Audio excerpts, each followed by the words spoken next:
cuts the lead to 4-2. And Clinton quickly down the floor.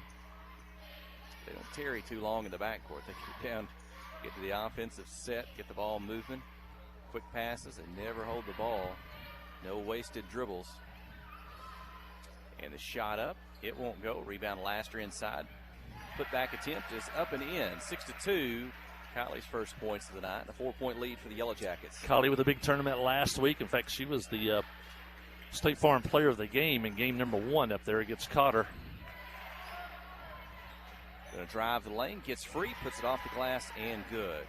2 for Newport, 6-4, the Yellow Jacket lead. Brittany Head with a basket for Newport. She is a transfer from Tuckerman. Tuckerman's a great basketball school, and she's definitely helped Newport's women's basketball team. They got 2 wins this year, but they only had 1 last season, so they're well ahead of that. And Newport 2 more. They've tied it at 6, so the Greyhounds off to a good start. 5:41 remains in the opening quarter. No substitution for either team thus far, I don't believe. Into the corner. Standard's going to drive, pulls up, tosses it back out. 3-point attempt. Keith, or near the 3-point line, won't go, and then trying to get her own rebound. Ball's going to go off her hands, out of bounds. Kinley Keith with a big 2 weeks of tournament. She was on the all-tournament team at Bauxite and played great defense. She plays the other team's best player, and right now she's guarding Head for Newport. And I talked to her a couple days ago. She thinks that's a real challenge to defend the other team's best player. And 3-point shot attempt by Newport won't go. Ball goes out of bounds and back to Clinton.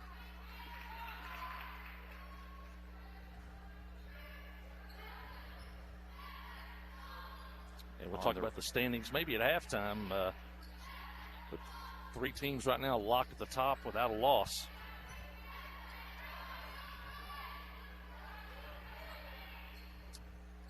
Still behind the 3-point line. There's a shot, won't go, off the rim. Rebound inside, though, McJunkins, and she's fouled on her shot attempt. She'll go to the free throw line. Tied at 6 with 4:41 remaining in the opening quarter. Clinton comes to the game now with a record of 13 wins and 2 losses. They're 3-0 in conference play. They beat Ball Knob, Cave City, and Pangburn, and the Yellow Jackets have won 9 straight games coming in. Newport's 2-8. They're 1-4 in conference. That one conference victory was over Ball Knob. I think last year they were what was that? They were 1-18 last year, 1-12 in conference, and that one victory came against Riverview. In fact, Riverview and Newport had 1 win apiece last year. They beat each other once. First free throw and the second by McJunkins. 8-6 is the lead. A little bit of pressure in the backcourt, but man pressure, not enough. Newport will get it across. Clinton's in a man-to-man defense. Keeping the Greyhounds behind the 3-point line here momentarily. 3-point attempt from the left wing. Off the glass, good. Newport has taken the lead, 9-8. And again, when you think of comparison to a team from a year ago, you think they're off to a fantastic start tonight. Yeah, new coach for Newport. Actually, both teams, both boys and girls, have new coaches. So, and a little transfer in from Tuckerman has definitely helped Newport to be more competitive this year.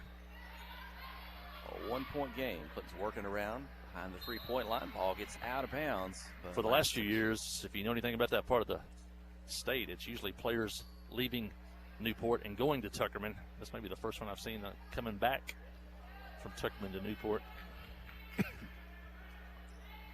Town separate, I don't know, 8 or 10 miles apart, maybe less. And shot up won't go. Clinton with a rebound. Back outside. Kinley Keith's going to drive, pull up in front of the defender, drop it in from about 8 foot in the lane. Tuckerman, I think, were they a state champion in, was it 3A or 2A? Or I know they've won state championships in basketball and baseball over the years. They don't have football there. It's a big basketball school. I had a guy named Morgan Gilbert that coached there for about 40 years. Retired just a couple of years ago. He was a boys basketball coach in baseball. He had over 1,000 wins in both sports. Excuse me. 10-9 is the score. Off the bucket by Keith, but a 3-point field goal by Newport. So back-to-back threes. The Greyhounds 12, the Yellow Jackets 6. Katie's going to keep it herself. Drive shot. Might have been partially blocked. I don't know. It's off the backboard. Rebound to Newport. They're dressed in black, trimmed in orange. If you're watching on the live stream tonight, I got a notification on my phone. Ryan Jones has it going on the KHPQ Sports YouTube channel or the KHPQ Facebook page. Clinton in all white. The pass inside. Drop it to the post. Laster for the block. She's whistled for the foul. I think that's going to be the second foul on Kylie Laster here at 2:55 of the first quarter. The team's third. Greyhounds to the free throw line. They lead by 2. And Coach Matthew Post wants a timeout. We'll take the break. You're listening to KHPQ in Clinton High School Sports.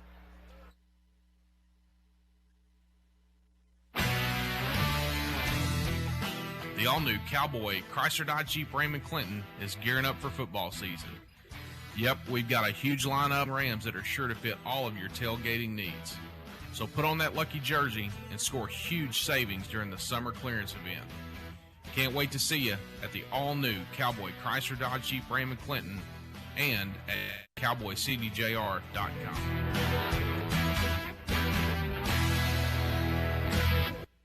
The Conway Regional Cardiovascular Clinic has been designated as one of the top 3 cardiology clinics in Arkansas by AY Magazine, and we strive daily to exceed the standards in healthcare. We offer a variety of non-invasive cardiology procedures that are often the first step in diagnosing a possible cardiac problem. For more information or to schedule an appointment, call 501-358-6905 or visit conroyregional.org.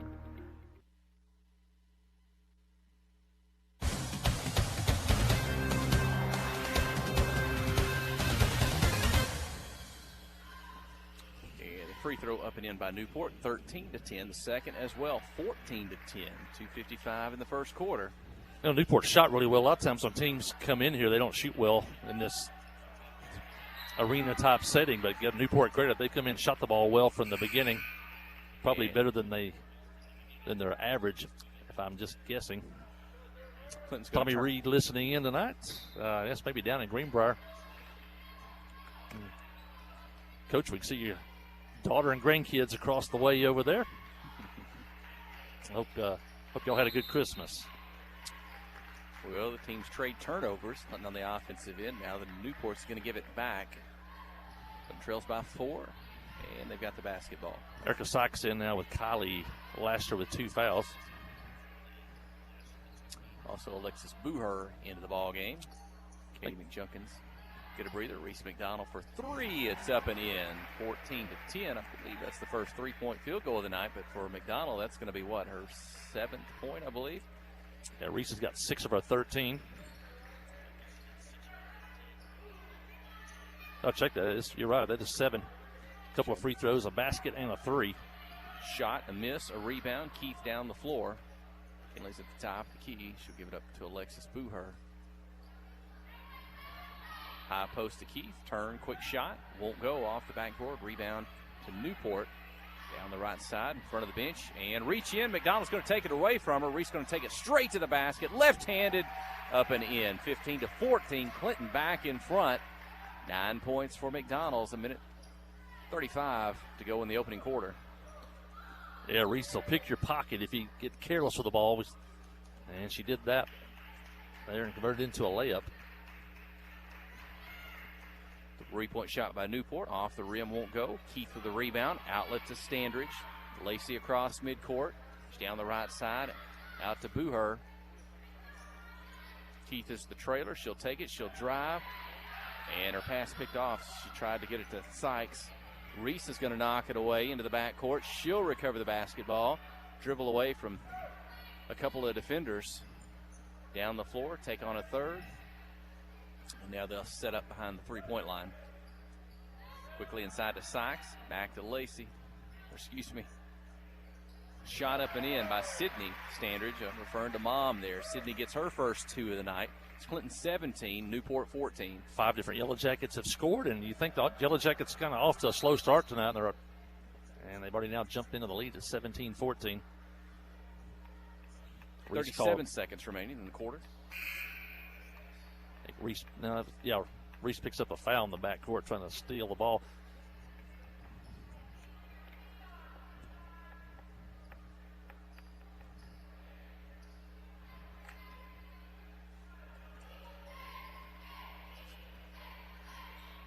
Clinton straight up man-to-man. We saw them the last 2 weeks just playing man-to-man defense, nothing fancy. On the drive, Sykes defending. And Erica's, she's a tall defensive target. It looks like she had her arms up there. I don't know if she got the basketball. Official's going to say there was enough contact to be whistled for the foul.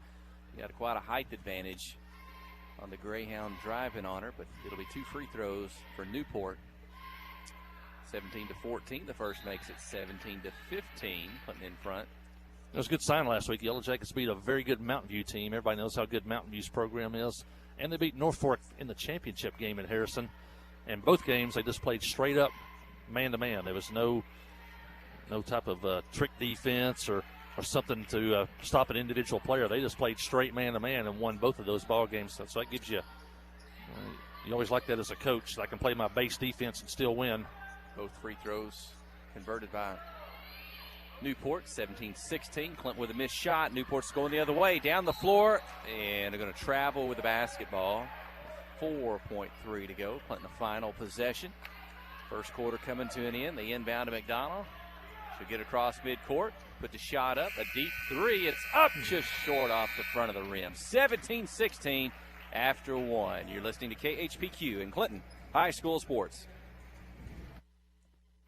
Steve Good at Goods Cash Savers says you can learn a lot about life by playing sports. You may never be the biggest or the fastest, but you can always try to be the very best and give 100%. And that's what they do every day at Goods Cash Saver. Even though they don't have the biggest building, they try to have every item that you might need in groceries. They also overachieve every day in their meat department. So when you're looking for a place to shop, give Goods Cash Saver a try. A supermarket that cares about you and your community and says, go Yellow Jackets. Ozark Health is a wonderful diamond in the rough, I call it. Living in a rural community, having access to healthcare is critical. It has been a blessing to our community. Not that I want to go to the hospital, this last place that I really want to go, but this is a place I'd recommend to anybody. There's nothing like the individual care that you get here. It's phenomenal. Our purpose for being here is to serve people. It fills me with pride that we're able to do that. Ozark Health, your community hospital.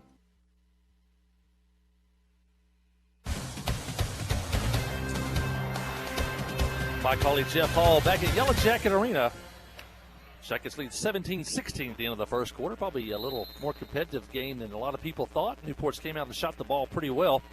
But the Yellow Jackets have come back to take the lead here before the end of the quarter. Now they'll open up here in the second quarter with their man-to-man defense. Alexa Booher, Reese McDonald, Katie McJunkins, Sydney Standridge, and Erica Sykes on the floor for the Yellow Jackets.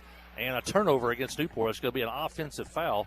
Trying to set the screen, and the ball goes over to the Yellow Jackets. Jackets of winners of 9 games in a row, looking for number 10. Standridge knocks it down from the corner, and she shot the ball really well last week at Harrison, especially from the three-point range. She's already went inside tonight and scored, and now shows her ability to shoot from the outside. And Jackets with their biggest lead now at 20-16. Ball poked out of bounds. And it'll stay with the Yellow Jackets. Or, check that, it'll stay with the Greyhounds. City now with 5 points on the night. Newport gets it in, trapped in the corner. Stolen by McDonald on the cross-court pass. And here she goes down the floor to Booher all the way to the basket. Layup good. 5 straight points for the Yellow Jackets. And it's 22-16. Into the front court, McDonald on Gaines. And there'll be a foul called on McDonald's, and that'll be her second here early in the second quarter. 7:03 left in the first half. Jackets leading 22-16.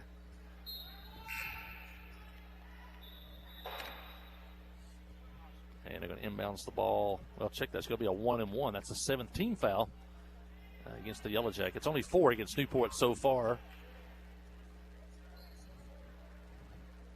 Newport 3 out of 4 at the line so far tonight. And the shot is no good. Rolls off the rim. Rebound Standridge.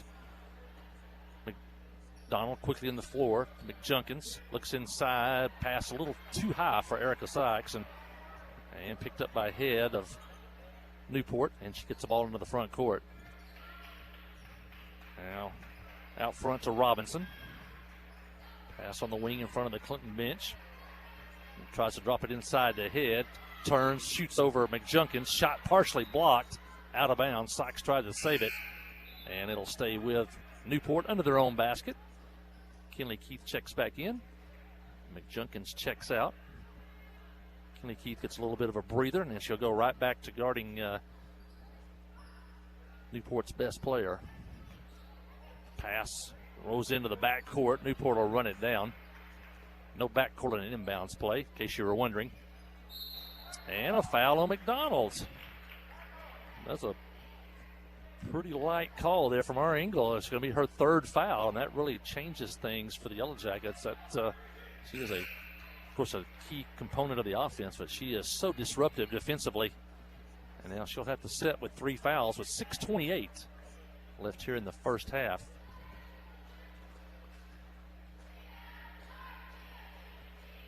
And shot once again, no good. Newport's missed 2 straight free throws, and the Jackets have it. Standridge flash to the basket, shot blocked, and picked up by Newport. No foul called there. Some of the Yellow Jacket fans wanted that one. And Newport has it in the front court. And Coach Post, I think, wants that one too. He gives the official an earful as he comes in front of the Yellow Jacket bench. Pass inside. Good post move. Shot no good. Knocked out of bounds. It'll stay with Newport. That was a nice entry pass and a good drop step to the basket by Newport. Brianna Green could not get the shot to go, but Newport still has the basketball. Looking, out front, stolen by Keith. Now knocked away, out of bounds, and it'll stay with Clinton. 22-16, we got 6 minutes left here in the first half. McJunkins on the near side, now cross court to Standridge. Back out front to McJunkins, and on the near side again to Booher. Working against a 2-3 Newport zone. Green, a big player on the inside. McJunkins for 3, shot no good. And rebound Newport. And they'll run it into the front court. Jackets scored 5 quick points and haven't scored again. Now a double dribble called on Newport. Katie Gifford set to check in. And she'll check in for Kinley Keith. Jackets going with 2 post players now, and Gifford and Sykes. Standridge and McJunkins at the forward spots, and Booher running the point. Gifford. And they work it around the horn. McJunkins looking inside.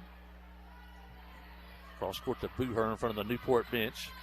And now Standridge will try to drive. Nothing there. Tries to drop it inside. Ball knocked away. Picked up by Sykes. She drops it off to Gifford. Her shot's no good, but she's fouled. And the Yellow Jackets got a break on that one. They kind of forced that one inside, but it got knocked away right to Erica Sykes. Erica, really good passer. She dropped the ball off to Gifford. And Katie was fouled on the shot, and she'll head to the line.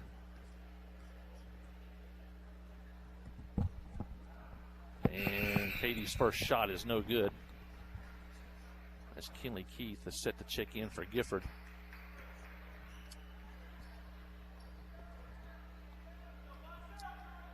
And McJunkins, her second free throw. Oh, that's not Katie. That's Gifford, right? I'm sorry. Katie Gifford, yep. That's well, I should have gone with that. In my mind, I was thinking Katie McJunkins, and from mine, maybe she's got similar hair length. I think Katie McJunkins, she's got hers in a ponytail tonight. Well, Gifford does too, but 6 straight points for Clinton. Now they lead 23-16. Newport across midcourt again. One-on-one defense. The Yellow Jackets. Quick pass inside. Drop it to the post. Get a little space. Shot up won't go, but Sykes with a good rebound. And the outlet pass. McJunkins, right hand, left hand. Booher's going to drive. She'll kind of scoop maybe around a defender. Miss, but Sykes with a rebound. And a good, strong offensive move with the basketball. Boy, Erica Sykes, that was a nice 7 different players there. to score now for Clinton.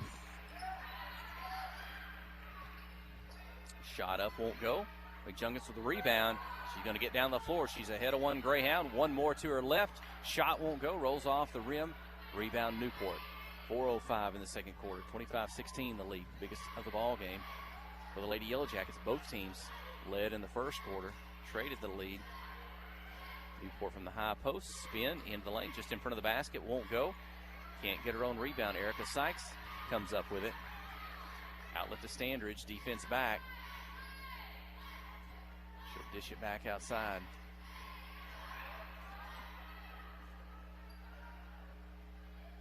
Working against that zone, looking for a gap in the zone. Alexis Bucher catch and shoot three off the glass. Good. 28-16. And Bucher's three-point field goal. 11 straight points for the Yellow Jackets and the biggest lead of the game. And Newport will take a timeout. Newport has not scored here in the second quarter. They played 4.5 minutes here. It'll be a full timeout. We'll probably want to take it with them. Listen to Yellow Jacket basketball on the Yellow Jacket Sports Network. Friday night at the stadium is not the time to worry about your finances. Let First Arkansas Bank and Trust ease your mind with their mobile banking capabilities. You can check your balance, transfer funds between accounts, and even find the nearest ATM for dinner after a road game. The free mobile app is available on the iTunes Store and Android Market. You can cheer loud and proud for the Yellow Jackets because First Arkansas Bank and Trust has you covered. See a branch for more details. Equal housing lender, member FDIC. You know, life here wouldn't be the same without a sense of community. This is a wonderful place to live. The home of the Chuck Wagon Races, Greers Ferry Lake, and of course, Joe Lee Chevrolet. You know, Joe Lee Chevrolet is famous for fairness, honesty, and square dealing. Now for 4 generations. Sure, you can buy a new Chevrolet car, truck, any other place, but this isn't anywhere. This is home. They invite you to come on down to Joe Lee Chevrolet, where they have large rebates and incentives plus low interest rates. Joe Lee Chevrolet, Highway 65 South in Clinton. Jackets have scored 11 straight points. They lead 28-16 now and went into the second quarter up by 1. Newport has not scored in 4.5 minutes. We thought Newport had shot really well in that first quarter. Had to believe probably better than their normal average. And as it happens, things usually even out. Shot inside, blocked. Gifford with the rebound, gets it to Keith on the run all the way to the basket. Layup good by Kinley Keith.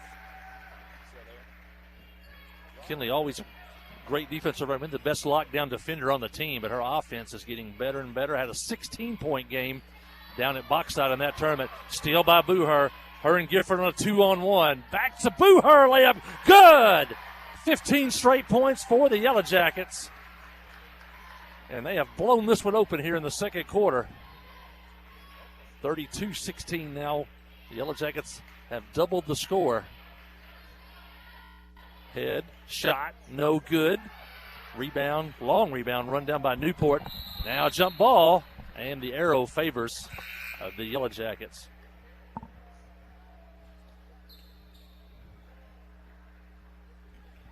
And what a turnaround in a matter in 5.5 minutes. You look up and think the score. Yellow Jackets have played 8 players tonight, and all 8 have scored. Not a whole lot of basketball teams that can say that, boys or girls. They'll work it around.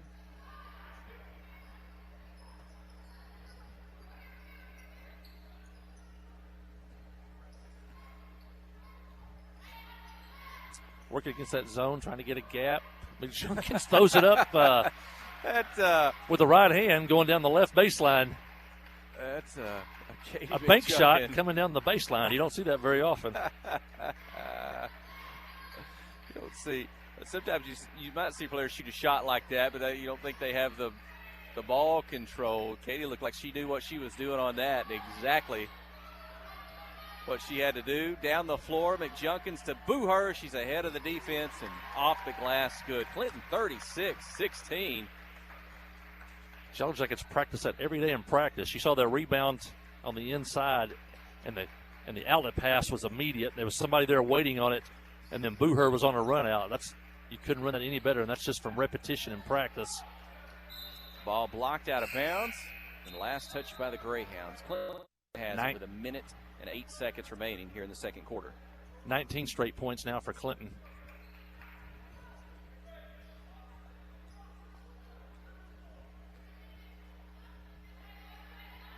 When this quarter began, it was 17-16. And a foul from behind. They try to knock the ball away from Sydney Standridge.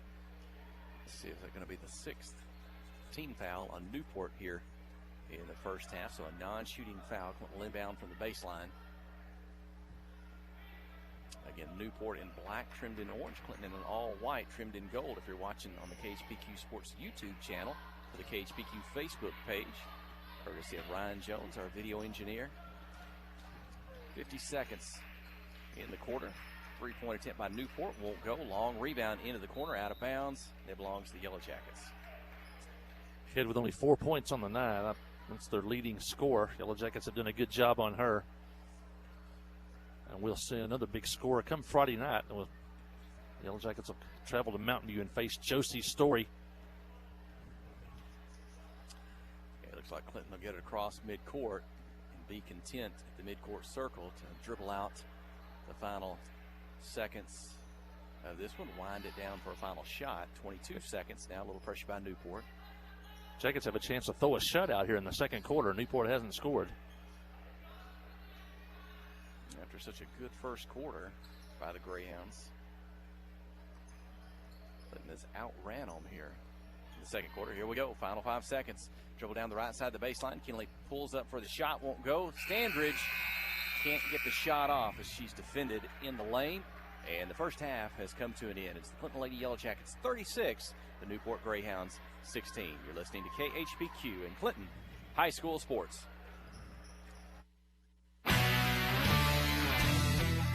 The all-new Cowboy Chrysler Dodge Jeep Ram in Clinton is gearing up for football season. Yep, we've got a huge lineup of Rams that are sure to fit all of your tailgating needs. So put on that lucky jersey and score huge savings during the summer clearance event. Can't wait to see you at the all-new Cowboy Chrysler Dodge Jeep Ram in Clinton and at cowboycdjr.com.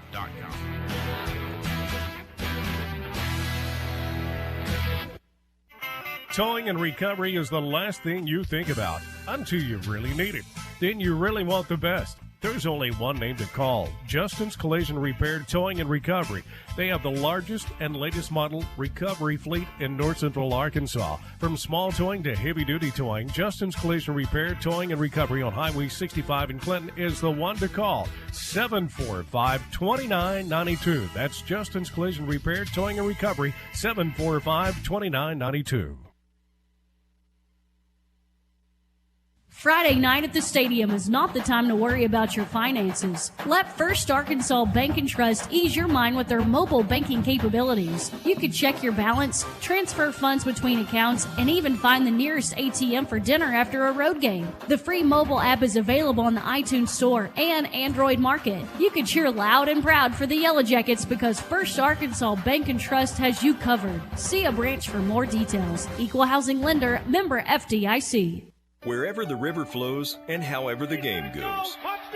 The River Company is a proud sponsor of Clinton Yellow Jacket Sports. Just like in sports, you want someone who has your back. The professional team at the River Company Insurance does just that. They'll work hard to find you the most coverage at the best possible price. Whether it's business, farm, ranch, personal, or automotive, the team at the River Company will get you exactly what you need. Sports is a team effort, so come join the team at the River, formerly S&P Insurance. The Blagg Law Firm is a proud supporter of Clinton High School Yellow Jacket sports. When you need an attorney, call the Blagg Law Firm.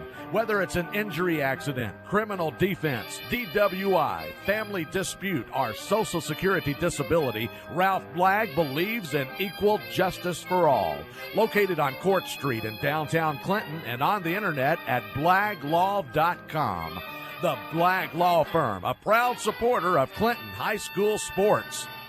F.L. Davis Cash Lumber, your Ace Hardware store, is a proud sponsor of Clinton Yellow Jacket Sports. F.L. Davis Cash Lumber can help with your electrical, plumbing, paint, tools, hardware, and flooring needs. They're a full-service hardware store and lumber yard. F.L. Davis can provide you with everything you need for your residential or commercial projects. The knowledgeable staff is always on hand to answer your questions. Visit F.L. Davis Cash Lumber, your Ace Hardware store. Same place, now Ace.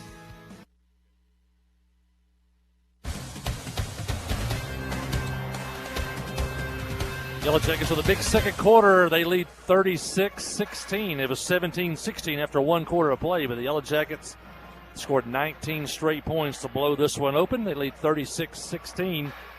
Junior girls win tonight. An easy ball game for them tonight. First time they've played in about 3 weeks. Junior girls get a victory. Junior boys lost tonight by a score of 37-31, but they opened the game trailing 11-1. Came back at one point and tied the game, and then Newport did another little push out and won the game by a score of 37-31. We got a couple of schedule changes. I want to pass these along to everybody out there listening and watching tonight.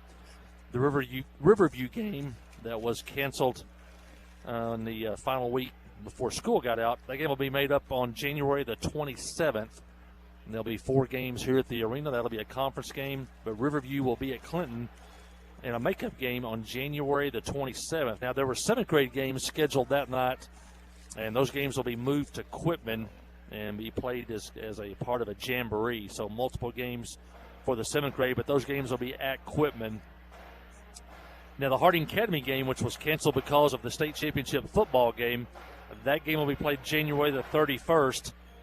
Here at the arena. So mark your calendars for January 27th against Riverview and January 31st against Harding Academy. Those games are makeup games and are not on your schedule, so be sure you mark those down. Also want to thank, I think, Savannah Lynch today at the Healthy Bee. I noticed that she provided some healthy drinks for the Clinton Lady Yellow Jackets. Lady Yellow Jackets with a great Christmas break. I think the old Christmas song, it's the most wonderful time of the year. Well, I think the Clinton Lady Yellow Jackets and Coach Post, it definitely was for them as they won the Bauxite tournament the week before Christmas, and they won the prestigious North Arkansas Community College tournament. In fact, it was the 47th annual North Arkansas tournament. The Lady Yellow Jackets won that with a big victory over Norfolk on New Year's Day. A couple of award winners out there. Kinley Keith was named to the all-tournament team of the Bauxite tournament. Reese McDonald, Kylie Lassiter, and Katie McJunkins were named to the all-tournament team of the North Arkansas tournament at Harrison. Kylie Lassiter was named the State Farm player of the game for the game against Cotter, and Reese McDonald was the State Farm player of the game for both the Mountain View and the North Fork ball games. The Lady Yellow Jackets bringing home some hardware over the holidays. Looking at the standings as we start the second half of the season, there are 3 teams without a loss tied for first on the girls' side of the conference. Clinton 3-0, Harding Academy 3-0, and Mountain View 3-0. Followed by Rosebud at 3-1, and then Pangburn 3-3, and then Ball Knob, Cave City, and Newport all 1-4, and Riverview brings up the rear at 0-4. So these games are huge. Got to get a win tonight, and then we go to Mountain View for a huge game on Friday night. Both teams will probably be undefeated when we get there Friday night. Lady Yellow Jackets with a big win over Mountain View on Thursday at Harrison. Kind of maybe stake their claim that maybe there's a new sheriff in town, as Mountain View has been really good for the last 6 years with a couple of state titles and numerous trips to the state tournament. And the Lady Yellow Jackets stake their claim that maybe there's a change coming in the conference, but you got to go back to work on Friday as we will travel to Mountain View for a huge conference game. Well, we're only seconds away from the second half. Jackets will go back with the original starting lineup of Kylie Lassiter, Sydney Standridge, Katie McJunkins, Kinley Keith, and Reese McDonald. Jackets leading 36-16, and they'll be going from,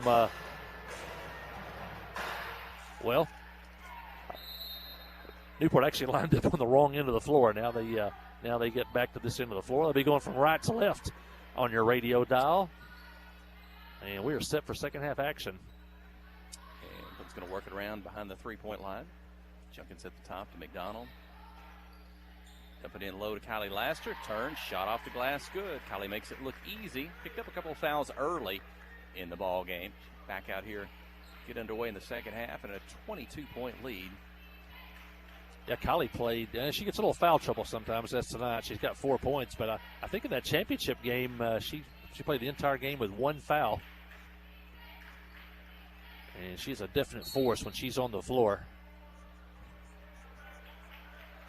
Yellow Jackets foul underneath.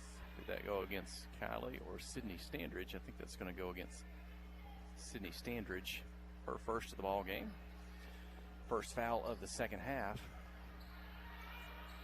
Newport inbound the ball, open three. This one won't go. Offside rebound by the Greyhounds. Shot off the glass, good. 38-18, and finally, that breaks a 21-0 run by the Yellow Jackets. And they did not score in the second quarter, is that right? Did not score in the second quarter. Their first point since the first, 38-18. Probably close to 9 or 10 minutes without scoring. The ball game was 17-16 at one point, is that right? And then 38-16 before they score again. 2 points. Who made that? Was that Lassiter? Kylie Lassiter, 4 straight. She's got 6.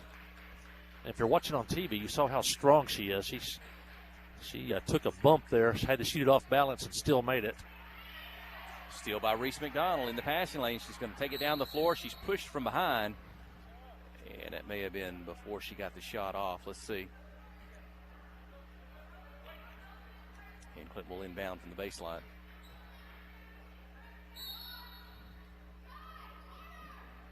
Inbound the ball to Reese from behind the three-point line. Shot up, won't go. Offside rebound, Laster. Should toss it back out. Kinley will drive. Shot blocked, but foul called. And Kinley Keith to the free throw line. She gets the approval of her grandparents. They're sitting just below our broadcast position. It's Jimbo and Patty Oaf. Jackets 5 out of 7 at the line in the first half. Kinley's first free throw drops through. Kinley was was she the player of the tournament? She was on the all-tournament team. All-tournament team? And box that. Yep.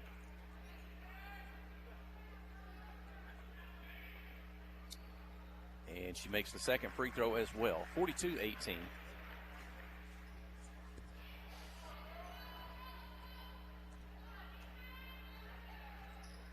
Jackets nothing but straight man-to-man defense.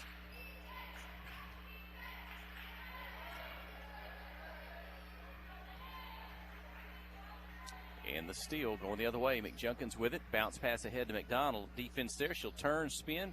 She got enough room to shoot. It won't go. Rebound's going to hit the floor. Reese going to reach in, tie up. Alternate possession to Newport. Good crowd tonight. Coming back in January. Usually the crowds pick up in January. Football season ends. Holidays come and go, and the basketball crowds pick up.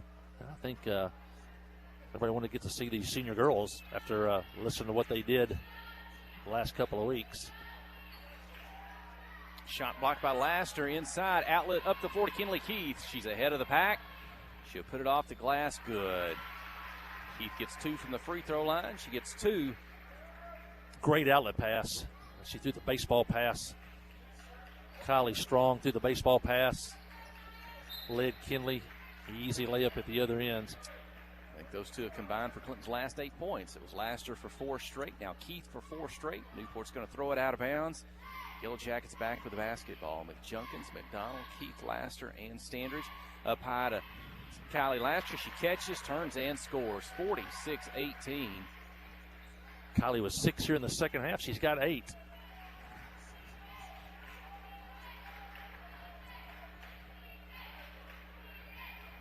Bounce pass low to the post. Newport trying to good help defense right there. Force the Greyhounds to toss it back out. Off a screen, pull up shot from behind the free throw line. Might have been partially blocked. I'm not sure. They'll save it from going out of bounds. McDonald ends up with it. Down the floor, pass it to Laster, catches behind the defense. Shot off the glass, good. Boy, everything going the Yellow Jackets' way. They're executing perfectly. Newport wants a timeout. It's 48-18. 4:41 remaining in the third quarter. We'll take the break. You're listening to KHPQ in Clinton High School Sports. Life is better with football. And with First Security, we have the resources and the know-how to tackle your needs, plus a local team you can count on. So you're making better plays because First Security is making better happen during this season and every season. What's your better? Get there with us. Stop by your local First Security Banking Center or visit us online at fsbank.com today. First Security. Bank better. Member FDIC, Equal Housing Lender. Conway Regional has been the community's hospital for 100 years, providing high-quality, compassionate care. As our community continues to grow, we're growing alongside you to ensure all of your health care needs are met right here in Conway. When your family needs emergency care, you can trust our board-certified providers to provide the comprehensive care you deserve when you need it most. So when you're facing an emergency, trust the care you'll find down the hallway, not down the highway. At Conway Regional, we're not just growing, we're growing together.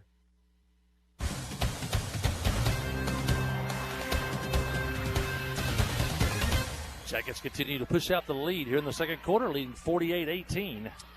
And a steal by McDonald in the passing lane. Oh, two defenders, one in front, one behind, and the one behind gives her a push. So that may be the only way you can stop Reese McDonald. I think the last time she's had a break down the floor, she's got a push in the back. And she wasn't shooting yet, so she won't earn free throws for that. But that's where a lot of defenders are going to find themselves with Reese McDonald. She's going to be ahead of you with the ball racing to the basket. So she'll go out of the ball game, get a breather. Alexis Booher returns. And, I think Coach Matthew Post just got ejected from the basketball game. Well, he just got lit up. Now, we saw Reese get fouled. She's going to come out of the ball game. Substitution. And now different officials come over to hear the explanation from Coach Matthew Post before he leaves the basketball floor. And Coach Johnson, a little bit under the weather, not here tonight, so Cole Gardner will have to take over the girls' team here.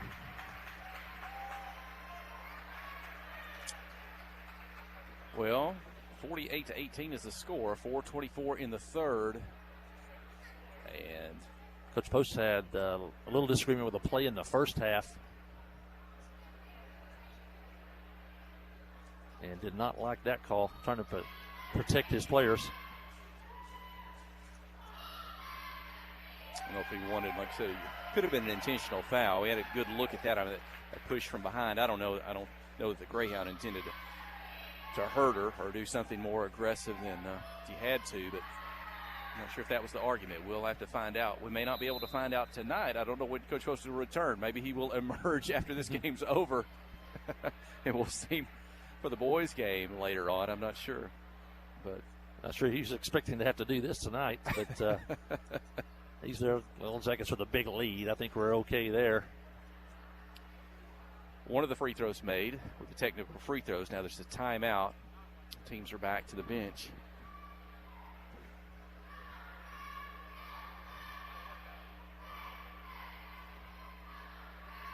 And we've had this officiating crew before. We had this, a couple of them, or at least one of them last week at Harrison.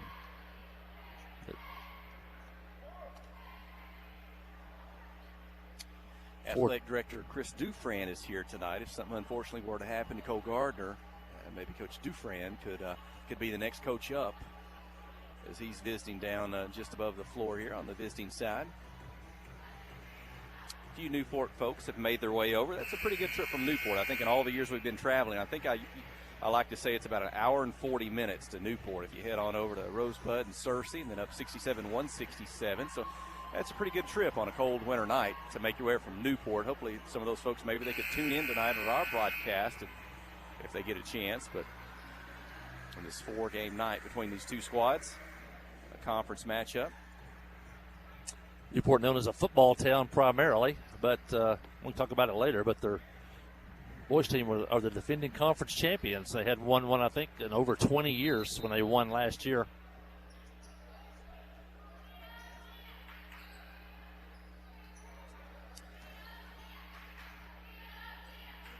The possession for Newport. Inside, they're going to get up and under Kylie Laster, draw the foul on the shot attempt. I think Kylie's probably said, I had my arms straight up, and the offensive player just went under me and took her arms and the ball up into me to get the shot up. Kylie's probably thinking, what more could I have done to not foul there? It's her third, the team's third, and the first free throw up and in by Newport. Kylie will come out of the ball game. Erica Sykes returns. 48-20 is the Yellow Jacket lead.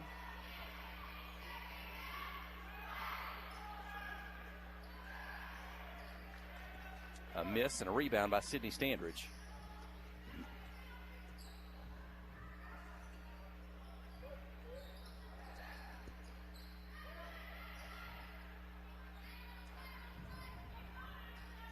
To Katie McJunkins. Quick to Kinley Keith and Booher.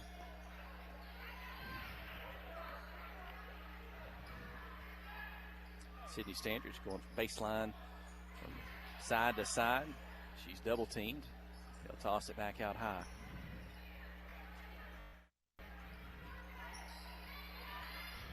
Pass up high to Erica Sykes. Catches behind the defense and scores. Erica Sykes for 2, 50-20. A good entry pass.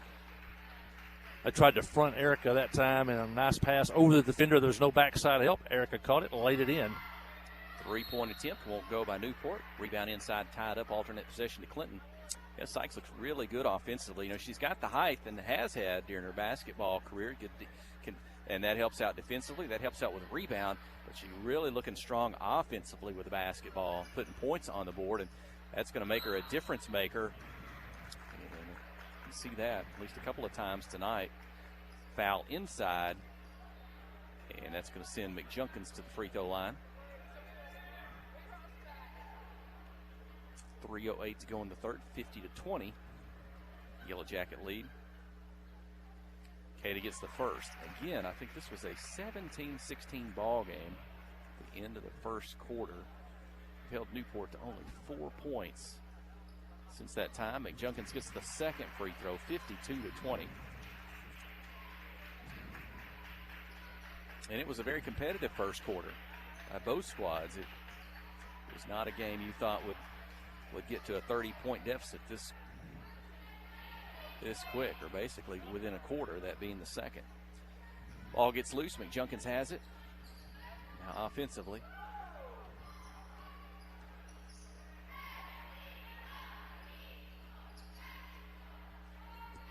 Sydney Standridge catches. She's got some space. Her three-pointer is up and in. Standridge for three, 55-20. 8 points for Sid, 2 threes. That's both of the Yellow Jackets' three-pointers tonight. Ball knocked out of bounds. Last touch by Clinton.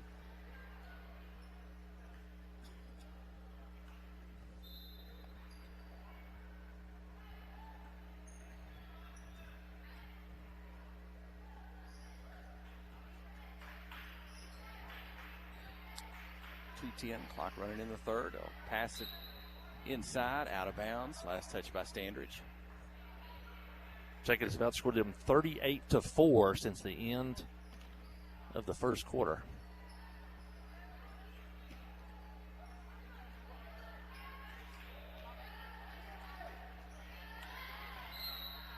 Ball inside.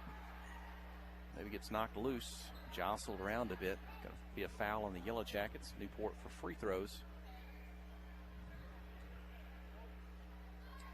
Going to be the fourth team foul. First free throw won't go. Who's at the scorer's table tonight? That's Jason Lynch, as well as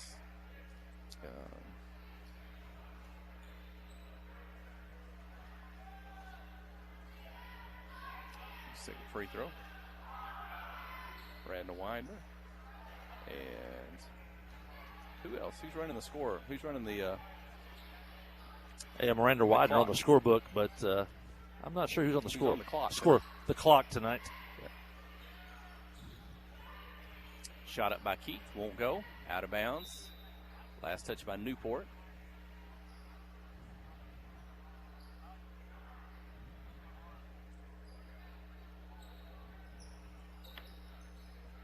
If this holds, we'll be looking at the mercy rule in the fourth quarter. Standridge off the pass from Sykes. Misses. Rebound Newport. City's going to reach in, tie her up. Alternate possession to Newport. Substitutions. Looks like Gifford and Abigail Parks and Ashley James coming into the ball game.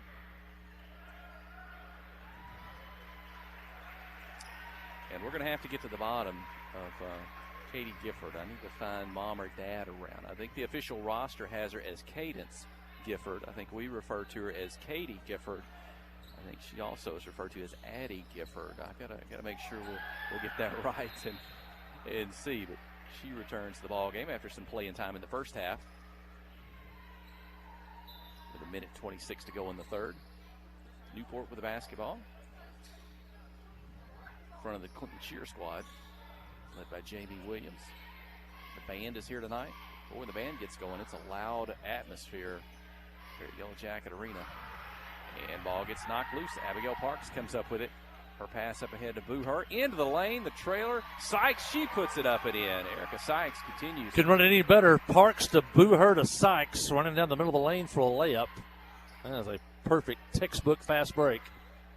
57-20, a shot, a miss, defended. Erica Sykes with a rebound. Parks across midcourt. Gifford.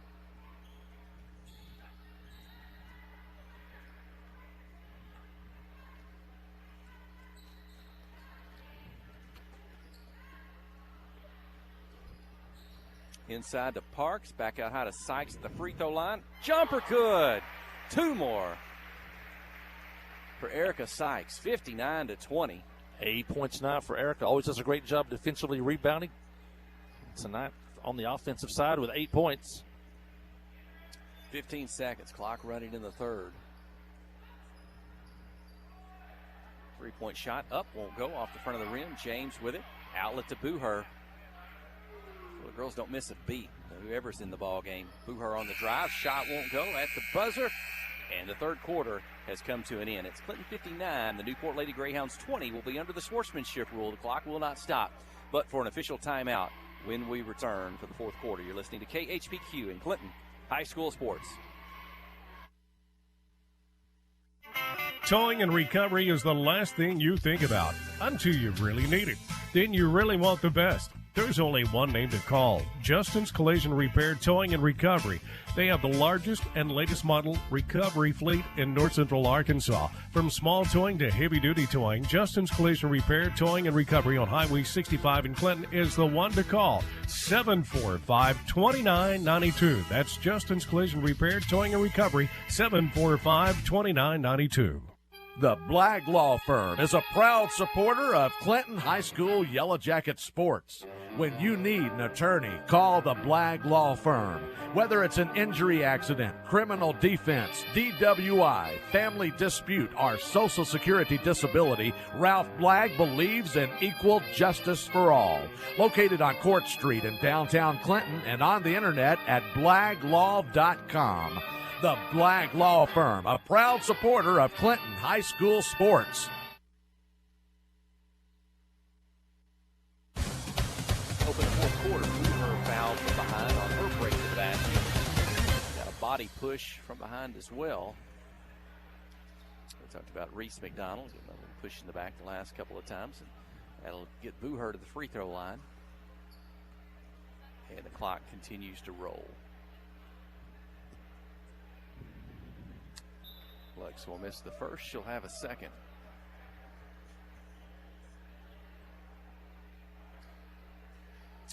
Someone who maybe they're listening. I haven't seen them in tonight. When we play Newport, we always like to see our good friend and former Yellow Jacket coach Derek Ains and his wife Keisha here in Clinton, or when we're on the road at Newport. We haven't seen them tonight. I think Keisha works for the cheerleaders. The Newport Greyhound cheerleading squad is not here tonight, so maybe they're back at home listening in on this cold winter night, but we always enjoy visiting with them when we get a chance. 60-22, Abigail Parks on the drive. She'll keep her dribble, spin, and toss it back out. Jackets have outscored Newport 44-6 now. Uh-oh, they're going to call an offensive foul. Well, did he put behind the head? No, she's up and she's going to go to the free throw line. Alexa Bluhar on the drive. She gets the basket. Foul called. She'll have a chance at the traditional three-point play. I'm not sure if he gave the right signal there. I thought he put the hand behind. I think one official called one thing and one the other. Okay. They talked it over. Jackets have now outscored Newport 46-6 since the end of the first quarter. And substitutions, who's coming in? I think that's Sophie Cabana into the ball game for the first time tonight. And Maddie Gifford, and now Allison Wallace for the Lady Yellow Jackets. And I believe that gets everybody in the game tonight. They join James Parks and Maddie Gifford, as you said. Foul on Wallace. Maybe the 6th team foul, so a non-shooting foul. Greyhounds will keep the basketball.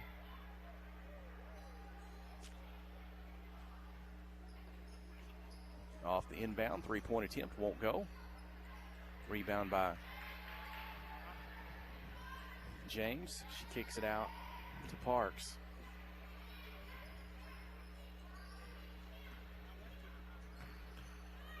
Off the dribble, ball gets loose. Newport now knocked away. Up the floor, Clinton's got it back. Maddie Gifford on the drive, pass inside. Shot up won't go, but a foul called, and that'll send Ashley James to the free throw line. Ashley to the line, chance to be the 9th Yellow Jacket to score tonight. Jackets 10 of 13 at the free throw line tonight. They've shot those well. And Ashley's first free throw is a little bit long. Check that out. I missed Gracie Linville now checks in. Now all the Yellow Jackets have been in the ball game tonight.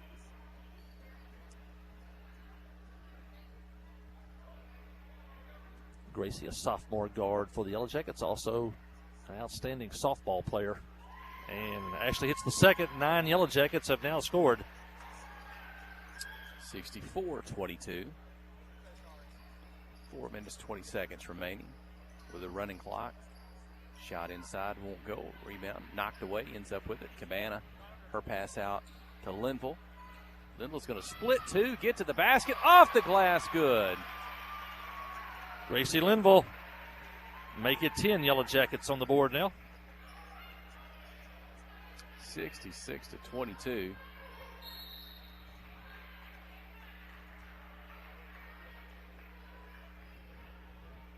.350.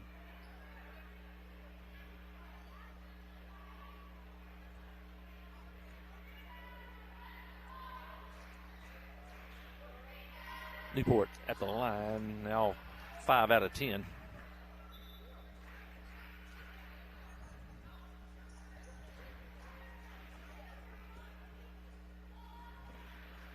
And now Coach Smith is now the interim head coach for the Lady Yellow Jackets, but he's coached a lot of games in his day. I saw that. Formerly, he's Southside High School, I think, before he came to Clinton. And you know, I didn't know this when he got here. He worked as an assistant coach at Henderson State University.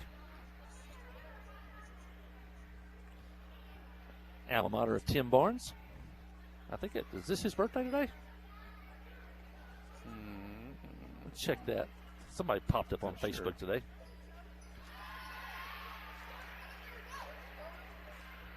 Linville hits the free throw, extends the lead to 67-23. She's got 3 points, a field goal, a free throw, misses the second, and the rebound to Newport. 2.5 remaining. Gracie's defending. She wants to take that ball away. He is. Wants to double team with Wallace. Squad's not going to be content to just let the clock run out. Linville's going to pick up a foul.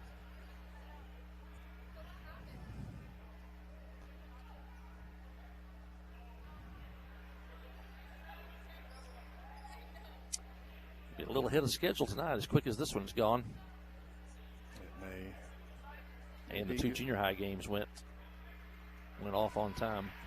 Maybe good for a weeknight affair. We're going to looking ahead. We're going to be in Mountain View. On Friday night? Make the road trip up. Highway 9 to Mountain View. Those broadcasts for you.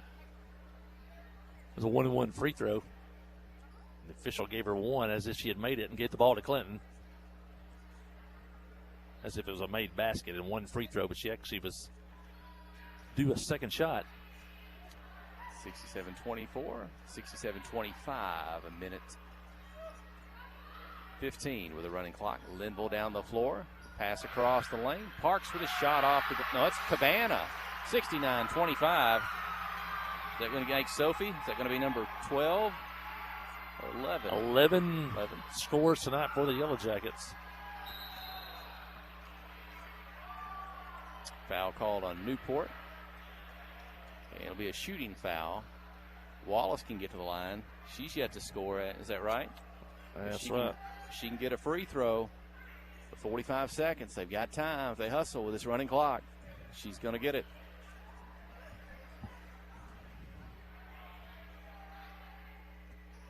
And she gets the free throw. 70-25, and what, the 12 Yellow Jackets to score.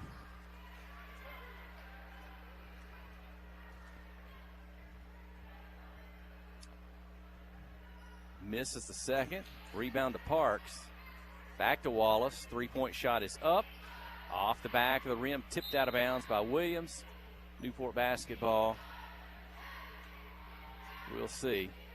5 seconds. They'll get it in bounds. And they have a final shot as they get her down the floor. Knocked away by Gifford. And that'll do it. The Clinton Lady Yellow Jackets 70. The Newport Greyhounds 25.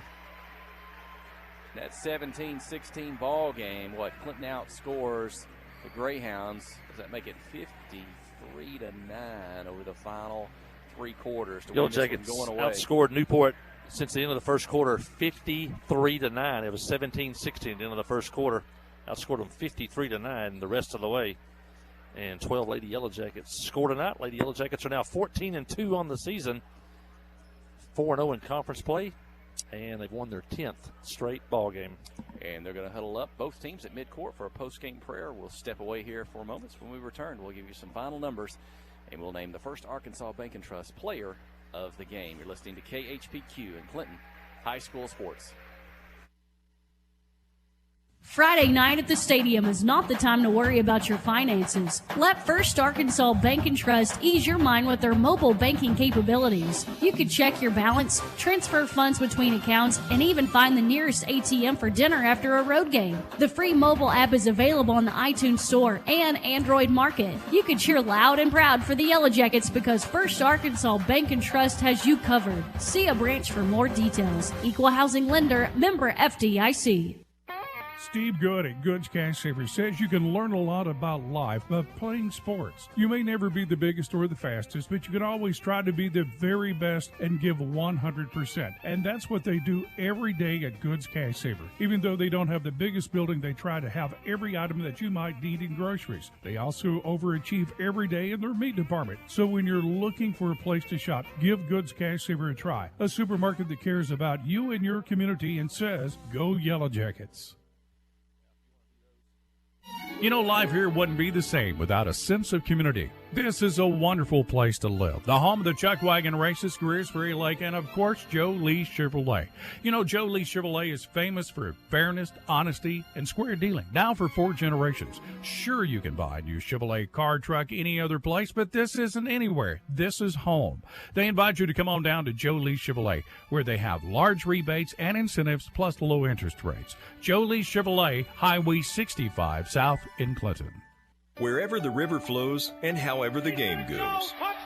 The River Company is a proud sponsor of Clinton Yellow Jacket Sports. Just like in sports, you want someone who has your back. The professional team at the River Company Insurance does just that. They'll work hard to find you the most coverage at the best possible price. Whether it's business, farm, ranch, personal, or automotive, the team at the River Company will get you exactly what you need. Sports is a team effort, so come join the team at the River, formerly S&P Insurance.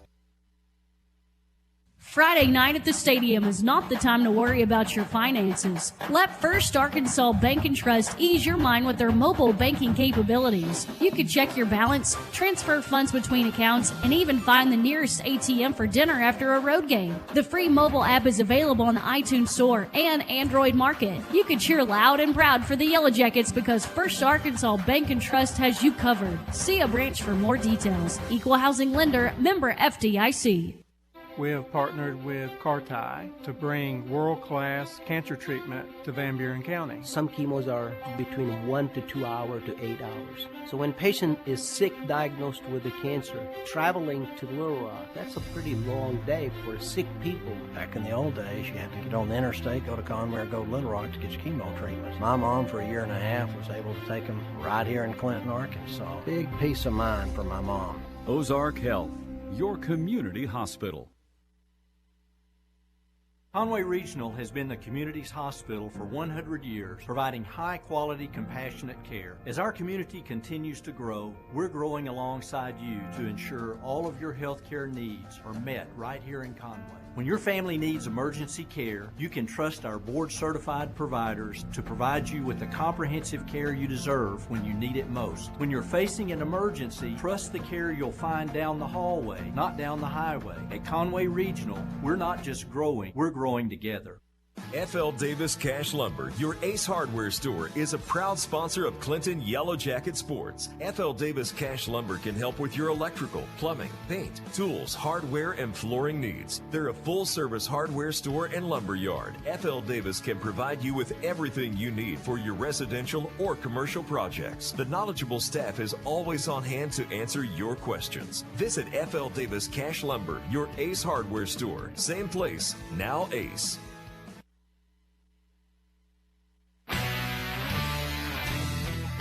The all-new Cowboy Chrysler Dodge Jeep Raymond Clinton is gearing up for football season. Yep, we've got a huge lineup of Rams that are sure to fit all of your tailgating needs. So put on that lucky jersey and score huge savings during the summer clearance event. Can't wait to see you at the all-new Cowboy Chrysler Dodge Jeep Raymond Clinton and at cowboycdjr.com.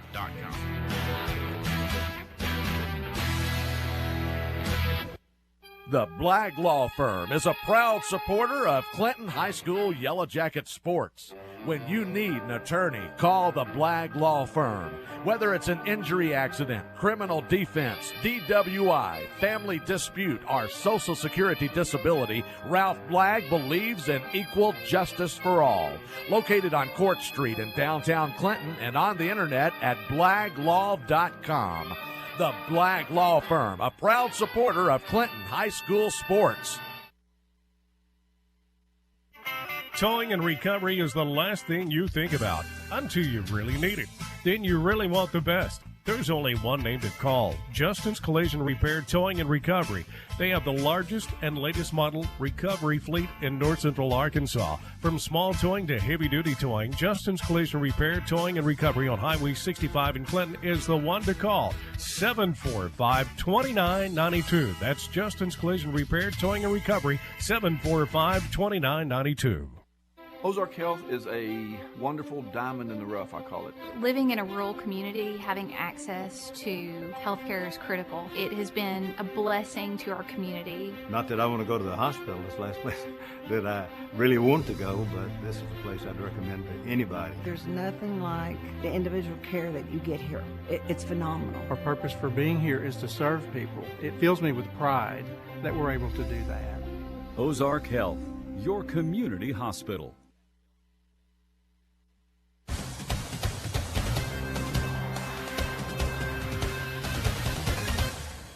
Hey, looking at some individual scoring numbers from the 70-25 victory by the Clinton Lady Yellow Jackets. We had Reese McDonald with 9 points. She started off quick. I think she got 7 of the first 9 or 7 of the first 10-11 for Clinton to start the ball game. And she had a 3-point field goal. Kylie Laster finishes with 10 in the contest. Katie McJunkin with 6, including 4 free throws made. Kinley Keith had 8 in the ball game. Sydney Standridge had 8, and 2 of those were 3-point field goals. Caddy Gifford had a single point in the night from the free throw line. Alexis Buher had 8 points, including 1 3-point field goal. Ashley James had a single point from the free throw line. Gracie Linville had 3. She had a field goal and a free throw.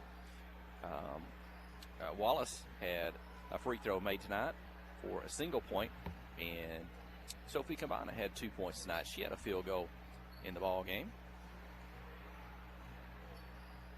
Allison Wallace, had that single point. And tonight, the first Arkansas Bank and Trust Player of the Game. Again, we appreciate their title sponsorship again this season of the Player of the Game. The broadcast stop at their Northside Shopping Center branch in Clinton, across from Goods Cash Saver, Radio Shack, and Pizza Hut, and see what they can do for you. Banking, financial services, First Arkansas Bank and Trust tonight. Erica Sykes, she had 8 points in the ball game. Talked about a good defensive player, good defender in the lane, can do things, and she really was strong tonight offensively, looked very good with the basketball, and she's adding that to her basketball repertoire, really going to make her even a more complete player and even a weapon for these Lady Yellow Jackets and what she can do with a basketball. So that's Erica Sykes with 8 points. Did a good job tonight. I'm looking kind of at those scoring numbers, and fairly even across the board. So 4 girls with 8, including Sykes, Booher, Standridge, and Keith. Then you throw in McDonald with 9 and Kylie Laster with 10. You had, that 6 girls right there with an 8, 9, 10 points apiece. So 12 girls to score in total tonight, and Clinton wins big 70-25. Again, 17-16. I think at the end of the first quarter, they outscore the Greyhounds 53-9 for the final 3 quarters and get the victory tonight. Well, the boys out on the floor, warming up. A couple of minutes, they're about to head back to the bench. We'll be ready for the tip of the Siege Boys basketball game. Stay with us. You're listening to KHPQ and Clinton High School Sports. Steve Good at Goods Cash Saver says you can learn a lot about life by playing sports. You may never be the biggest or the fastest, but you can always try to be the very best and give 100%. And that's what they do every day at Goods Cash Saver. Even though they don't have the biggest building, they try to have every item that you might need in groceries. They also overachieve every day in their meat department. So when you're looking for a place to shop, give Goods Cash Saver a try. A supermarket that cares about you and your community and says, go Yellow Jackets. F.L. Davis Cash Lumber, your Ace Hardware store, is a proud sponsor of Clinton Yellow Jacket Sports. F.L. Davis Cash Lumber can help with your electrical, plumbing, paint, tools, hardware, and flooring needs. They're a full-service hardware store and lumber yard. F.L. Davis can provide you with everything you need for your residential or commercial projects. The knowledgeable staff is always on hand to answer your questions. Visit F.L. Davis Cash Lumber, your Ace Hardware store. Same place, now Ace. Friday night at the stadium is not the time to worry about your finances. Let First Arkansas Bank and Trust ease your mind with their mobile banking capabilities. You can check your balance, transfer funds between accounts, and even find the nearest ATM for dinner after a road game. The free mobile app is available on the iTunes Store and Android Market. You can cheer loud and proud for the Yellow Jackets because First Arkansas Bank and Trust has you covered. See a branch for more details. Equal housing lender, member FDIC. You know, life here wouldn't be the same without a sense of community. This is a wonderful place to live. The home of the Chuck Wagon races, Greers Ferry Lake, and of course, Joe Lee Chevrolet. You know, Joe Lee Chevrolet is famous for fairness, honesty, and square dealing. Now for 4 generations. Sure, you can buy a new Chevrolet car, truck, any other place, but this isn't anywhere. This is home. They invite you to come on down to Joe Lee Chevrolet, where they have large rebates and incentives plus low interest rates. Joe Lee Chevrolet, Highway 65 South in Clinton.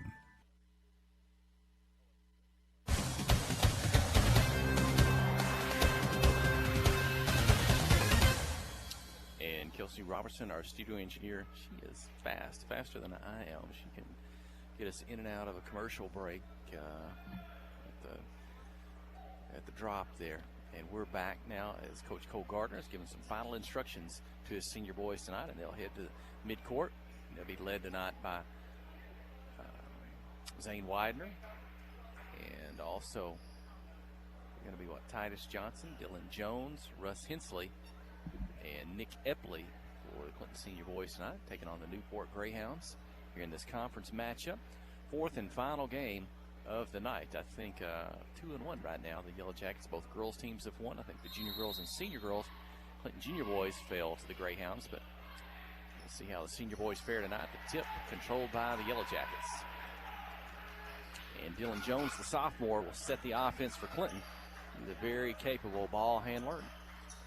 Running it from the top. Epley, the alley-oop up high to Widener on the break. He tries to take it up on the pass behind his head to the basket. It's going to fall off the rim, out of bounds. It's back to Newport.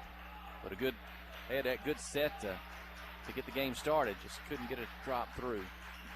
Greyhounds first position. On the baseline spin, shot off the glass, good. Newport takes an early lead here in the opening minute of play. Here you go. Jones pass up ahead to Johnson. Dillon gets it back.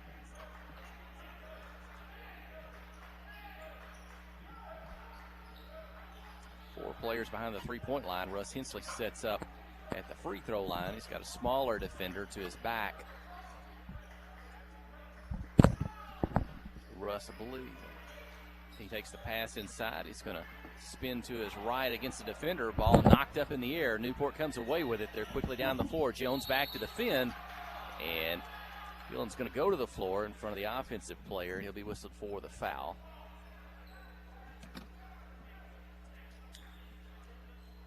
I'm Jeff Hall. My colleague joins me. Ryan Jones is our video engineer.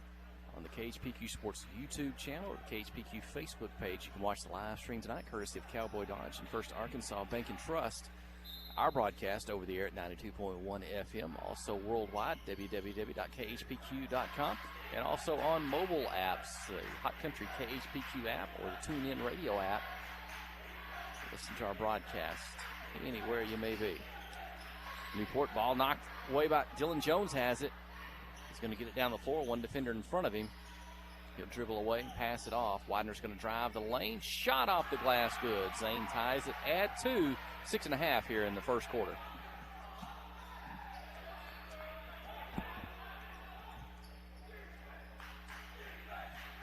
And Clinton's in his zone defense with Jones and Epley at the top. Russ Hensley in the middle. Johnson and Widener.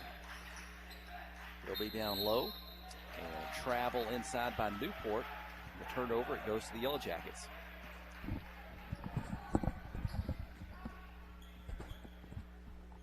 pressure by Newport. Open in the backcourt.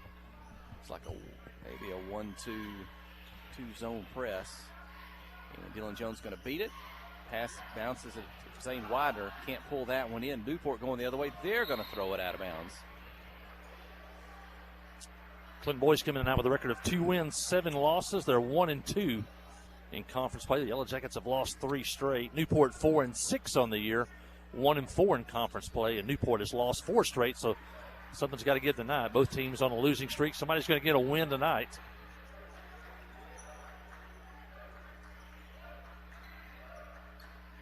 Jackets coming off a loss last Wednesday in the North Arkansas tournament against Western Grove. Nice pass from Jones to Widener. And Zane gets 2 more. Puts the Yellow Jackets up by 2 here early in the ball game.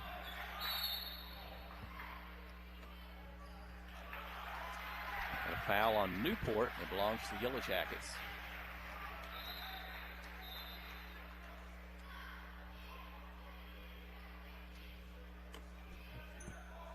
Western Grove went on and beat Shirley in the semifinals in a close game, and then Mountain View, who will play Friday night, beat Western Grove by 2 points in the championship game Saturday night up in Harrison.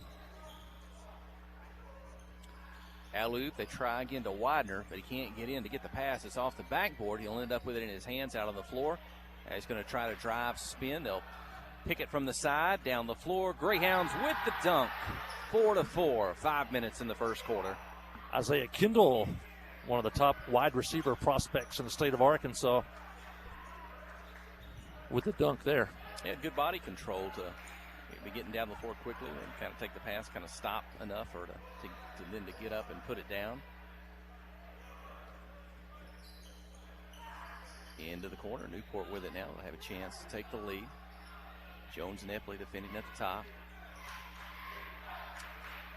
Nick's going to be as quick as anybody you'll see on the floor anywhere. That's Epley defending. Ball gets loose. Dylan Jones has it. 3-on-1 off to Widener. He's going to drive, count the basket, and the foul. Widener to the free throw line.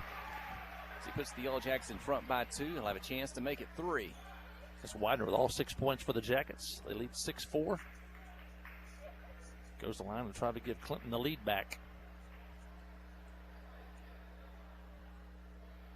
It's probably of course, that was on a break, so he got a good run at it. That's probably where you see Zane most comfortably offensively is driving to the basket, either from the wing or from the baseline, or that time kind of on the break. He's going to knock down the free throw, and it is 7-4. Jackets in the zone tonight.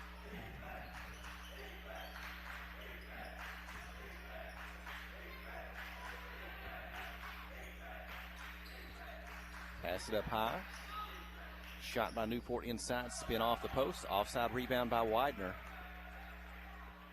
Zane to keep it himself, get it across midcourt. Greyhounds back to defend. He'll toss it back behind the three-point line.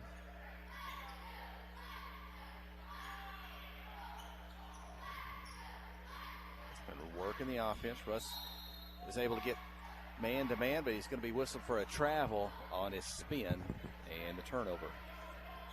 Newport, known as a great football town, several state championships to their credit. For the most part, it's never really transferred over to basketball, but last year they did win a conference title. First one, I think, 20-something years. But they are off to a 1-4 conference record this year.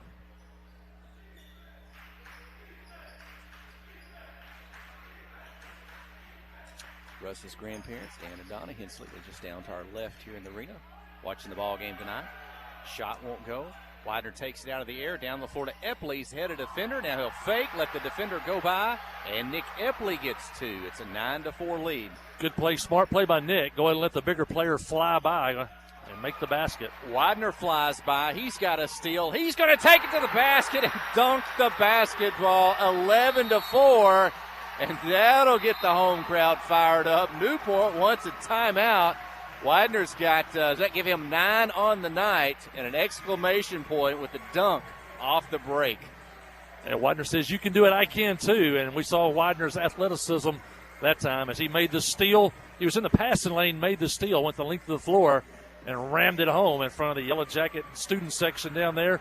And Nathan Andrews and the Yellow Jacket band.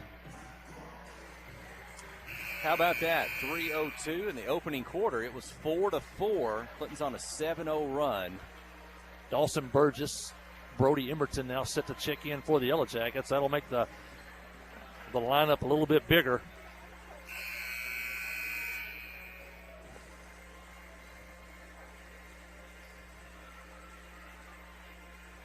I think Emerton got to the table a little bit late. I don't think you have to be at the table within 45 seconds during a timeout to get check in. So he'll have to wait till the first dead ball.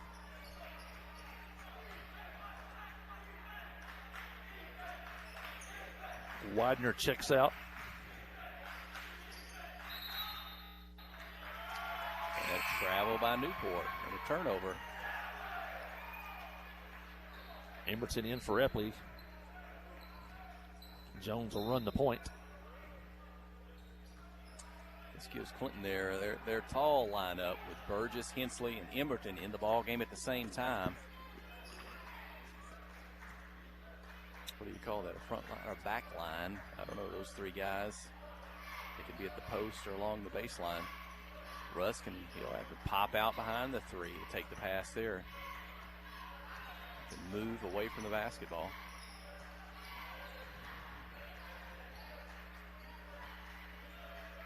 Newport going packing that zone in.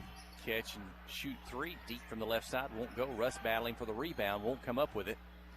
Newport has it. Get up. John Moore with the basket. That stops the Yellow Jacket run. Widener and Epley head to the scorer's table. Under 2 minutes to play in the first quarter.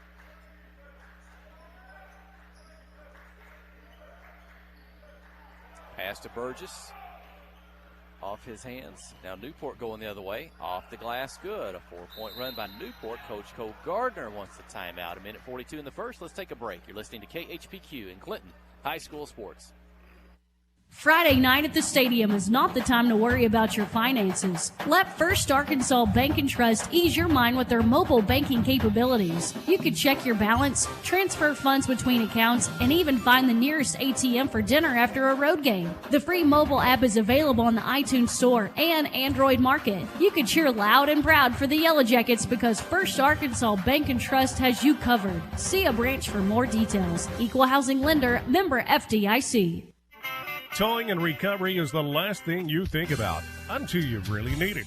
Then you really want the best. There's only one name to call. Justin's Collision Repair, Towing and Recovery. They have the largest and latest model recovery fleet in North Central Arkansas. From small towing to heavy-duty towing, Justin's Collision Repair, Towing and Recovery on Highway 65 in Clinton is the one to call. 745-2992. That's Justin's Collision Repair, Towing and Recovery, 745-2992.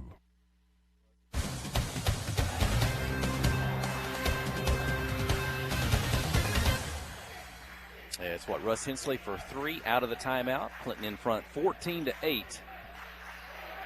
Newport on the baseline.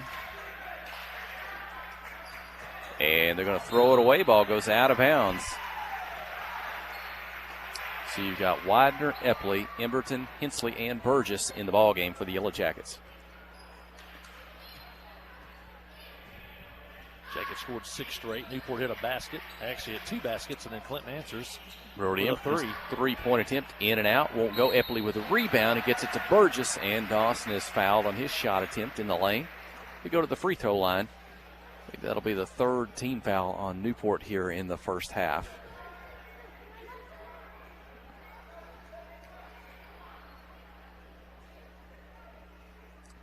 Dawson's first free throw is up and in. In front of the Clinton student section. The cheer squad, the band tonight. Misses the second. Newport with the rebound. Cross midcourt, defense back in the zone. Brody Emberton, he's got a wingspan at the top of that zone defense. 2 points for Newport, though. We saw that last year. He was able to maybe turn and shoot from 12 to 15 feet. And he knocked that one down. Last year he tried to get to the basket every time as a sophomore. And he got a little more finesse this year and shoot that mid-range jumper. And Clinton whistled for the travel on the offensive end. Titus Johnson going to re-enter the contest. 21 seconds remaining in the quarter. 15-10 is the lead. Newport will have a chance for a final shot. Maybe pull it within a one-possession basketball game. Dribble near midcourt. Johnson comes out to defend. Pass on the right side, still deep. 6 seconds in front of the Yellow Jacket bench. 2 defenders into the corner. Drive the baseline. Put it up with the left hand. Won't go. Rebound Widener. And the first quarter has come to an end. It was Zane Widener, I believe, with 9 points in the first half of the Yellow Jackets. And it's a 15-10 lead. You're listening to KHPQ in Clinton High School Sports. Steve Good at Goods Cash Savers says you can learn a lot about life by playing sports. You may never be the biggest or the fastest, but you can always try to be the very best and give 100%. And that's what they do every day at Goods Cash Saver. Even though they don't have the biggest building, they try to have every item that you might need in groceries. They also overachieve every day in their meat department. So when you're looking for a place to shop, give Goods Cash Saver a try. A supermarket that cares about you and your community and says, go Yellow Jackets. Life is better with football and with First Security. We have the resources and the know-how to tackle your needs, plus a local team you can count on. So you're making better plays because First Security is making better happen during this season and every season. What's your better? Get there with us. Stop by your local First Security Banking Center or visit us online at fsbank.com today. First Security. Bank better. Member FDIC, Equal Housing Lender.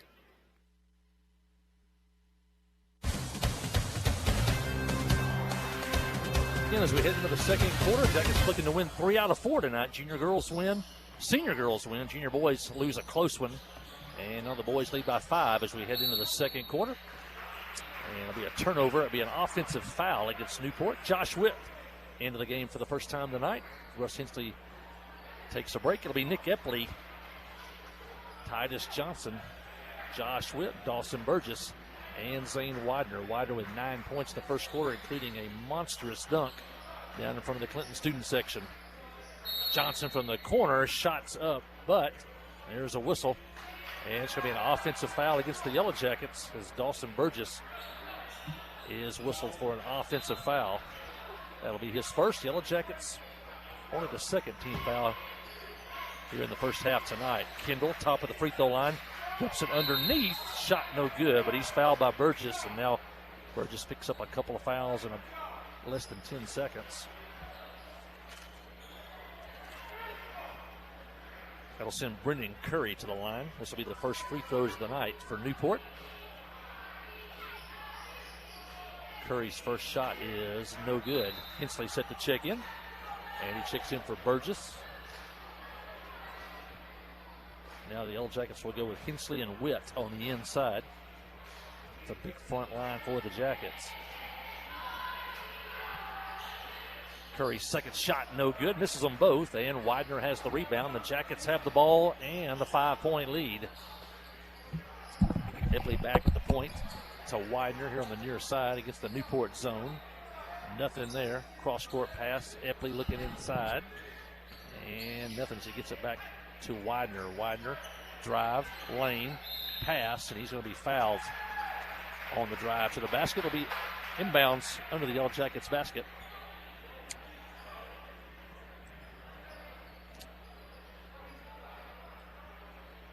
Good to see Josh Witt in the basketball game.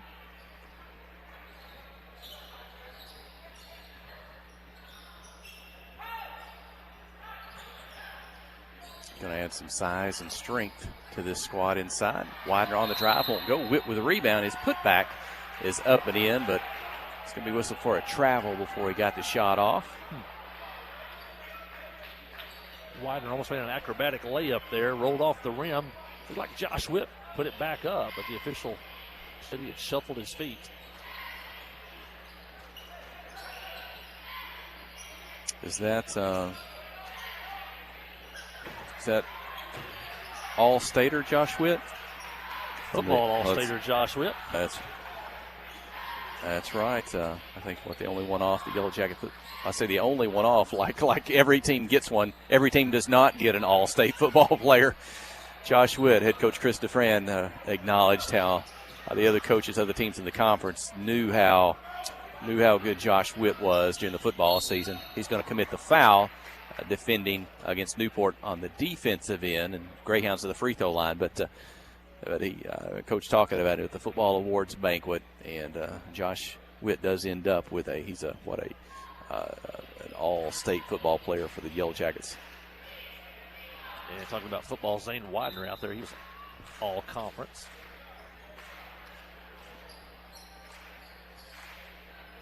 This is, we may have touched on a little bit, probably in all our years, this may be a year in which there's more dual sport athletes, football, basketball, dual sports. I know we got baseball players, we got golfers, we got other sports, but the football players making a contribution on the basketball floor this year, maybe more than any year we've seen in our 15 years of broadcasting here at Clinton High School. Probably the top 6 players, 5 played football this year. One of them is Nick Epley. He's going to drive the lane, draw the defender, kick it out. Russ Hensley's going to drive the baseline and draw a foul on his move. I believe that's going to be, let's see, is that on the floor? So non-shooting foul. 15-12, the Yellow Jacket lead. At 5:49 in the second quarter.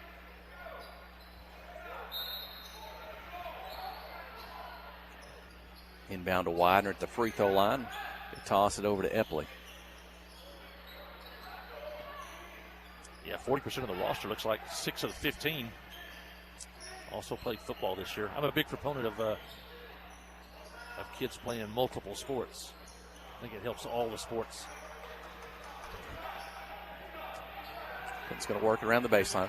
They're being very content and deliberate tonight, running their offense, it seems like, thus far in the ball game. And no bad shots, taking their time, working it around. Jones is going to drive. He's got some space, and he'll score on the move. Dylan Jones, 17-12.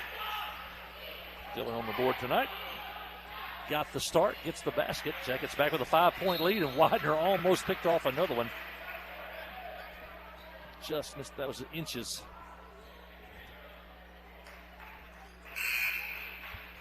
Five Yellow Jackets have scored tonight.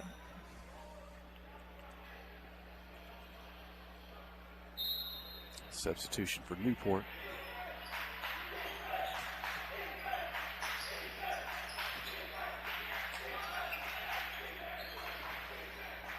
Step back three, and it's up and in. Newport 17-15 now the score. Clinton in front. Yeah, John Moore now with 9 points. First 3-point basket of the game for Newport.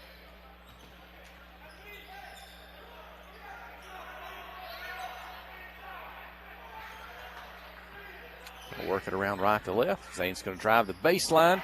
He'll get to the basket, put it up and in. 11, I believe, for Widener. 19-15 is the lead.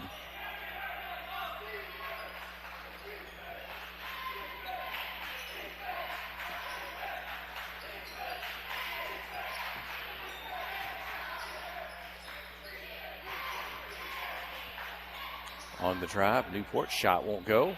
Jones ends up with it. Pass ahead to Widener. He's got a step on her defender, and he'll dunk it one-handed this time. He had a step, maybe one step on the defender. Maybe he didn't know he was there. Zane took it up strong, and it's 21-15. Hey, a lot of guys can dunk on a wide-open run-out, but nobody around him. That time Widener dunked in traffic with a defender right behind him. And the Jackets now with a 6-point lead. 3-point shot by Newport. Won't go, just short off the rim. Johnson with the rebound. Outlet to Epley.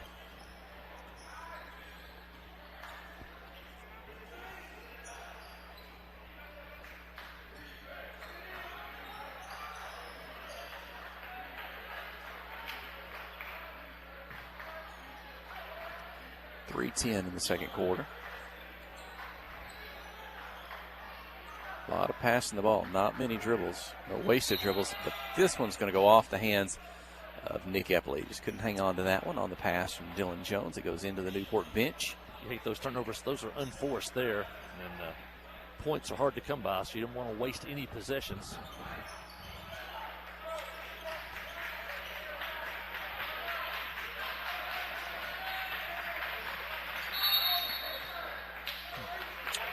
And an offensive foul on Newport. Try to go low block there. Titus Johnson trying to get in front of number 10. That's Brendan Curry. Curry held him off with his right arm, wouldn't let him get around. Good call by the official. The official was perfectly positioned for that one, and we had a good look at it from up here.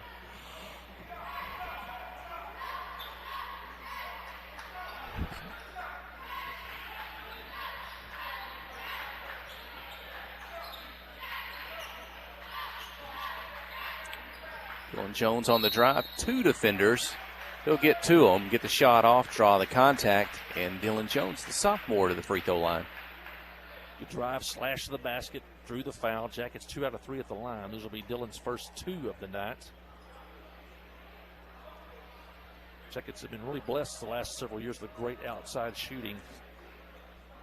The makeup of this team usually kind of requires we need to get, slashing drives to the basket more. And Dylan Jones did that there.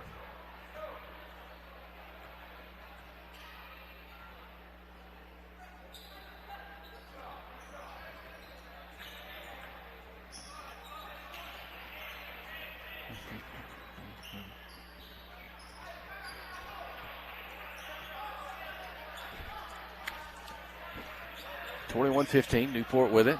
Jones defending at the top along with Epley. Hensley in the middle. Pass across the lane. Maybe one too many passes by Newport. They're able to recover the basketball. Too much traffic inside, but they go on the drive. Russ defending. Shot up and in. Off the glass. 21-17. Moore now at 12. He's by far the leading scorer for Newport. Newport coming in out averaging 40 points a game. They were a high-scoring team last year.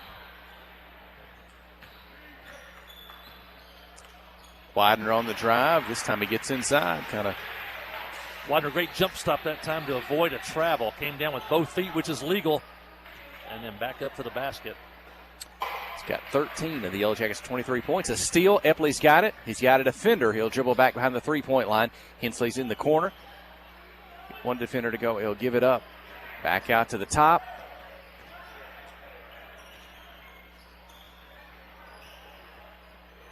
Clinton has it with just over a minute to go. Widener for three. This one won't go. Rebound tipped out of bounds.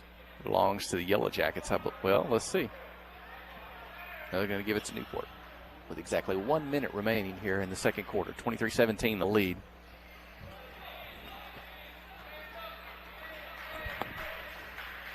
Jackets led by 5 at the quarter. They led by 6 a couple of times. That's been the biggest lead so far.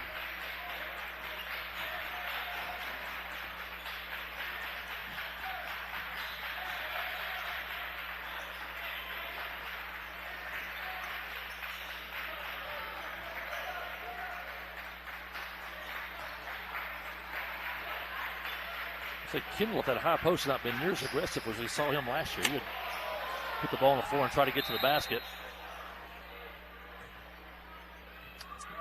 And Newport's going to turn it over on the offensive end with 24 seconds. 3-second violation inside. They caught it inside, dropped it.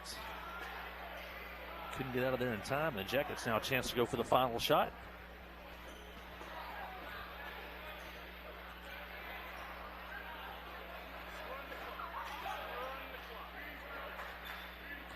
Epley, Johnson, Jones on the outside.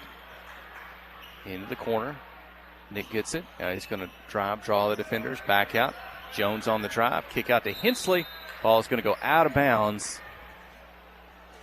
And Newport will have it with a tenth of a second remaining. Clinton didn't get the shot off, but they're going to lead 23-17 unless Newport's able to do something here from length of the floor. They won't. That's it. A 6-point lead here at the half. Clinton in front. You're listening to KHPQ and Clinton High School Sports. You know, life here wouldn't be the same without a sense of community. This is a wonderful place to live. The home of the Chuck Wagon races, Greers Ferry Lake, and of course, Joe Lee Chevrolet. You know, Joe Lee Chevrolet is famous for fairness, honesty, and square dealing. Now for 4 generations. Sure, you can buy a new Chevrolet car, truck, any other place, but this isn't anywhere. This is home. They invite you to come on down to Joe Lee Chevrolet, where they have large rebates and incentives plus low interest rates. Joe Lee Chevrolet, Highway 65 South in Clinton.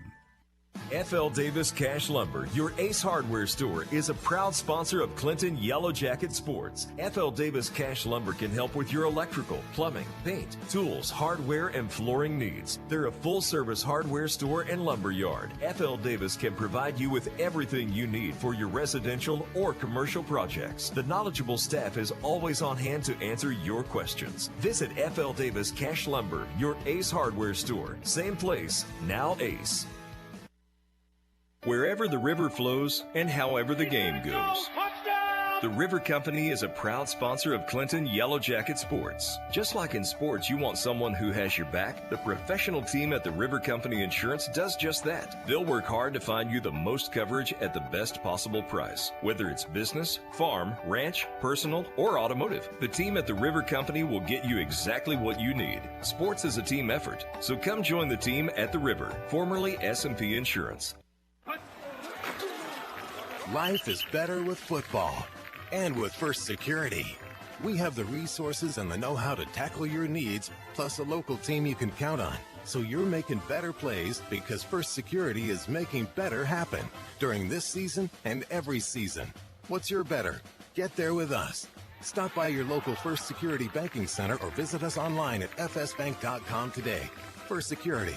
Bank better. Member FDIC, Equal Housing Lender.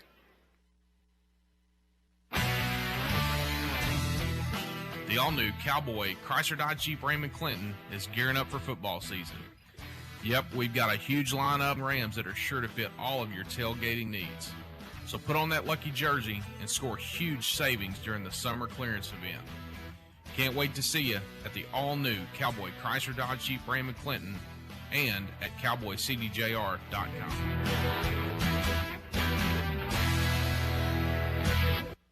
The Conway Regional Cardiovascular Clinic has been designated as one of the top 3 cardiology clinics in Arkansas by AY Magazine, and we strive daily to exceed the standards in healthcare.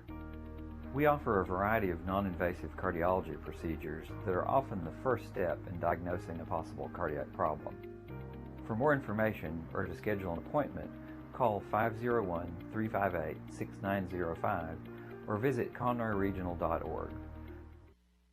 Steve Good at Goods Cash Savers says you can learn a lot about life by playing sports. You may never be the biggest or the fastest, but you can always try to be the very best and give 100%. And that's what they do every day at Goods Cash Saver. Even though they don't have the biggest building, they try to have every item that you might need in groceries. They also overachieve every day in their meat department. So when you're looking for a place to shop, give Goods Cash Saver a try. A supermarket that cares about you and your community and says, go Yellow Jackets. Ozark Health is a wonderful diamond in the rough, I call it. Living in a rural community, having access to healthcare is critical. It has been a blessing to our community. Not that I want to go to the hospital, this last place that I really want to go, but this is a place I'd recommend to anybody. There's nothing like the individual care that you get here. It's phenomenal. Our purpose for being here is to serve people. It fills me with pride that we're able to do that. Ozark Health, your community hospital. Friday night at the stadium is not the time to worry about your finances. Let First Arkansas Bank and Trust ease your mind with their mobile banking capabilities. You can check your balance, transfer funds between accounts, and even find the nearest ATM for dinner after a road game. The free mobile app is available on the iTunes Store and Android Market. You can cheer loud and proud for the Yellow Jackets because First Arkansas Bank and Trust has you covered. See a branch for more details. Equal housing lender, member FDIC.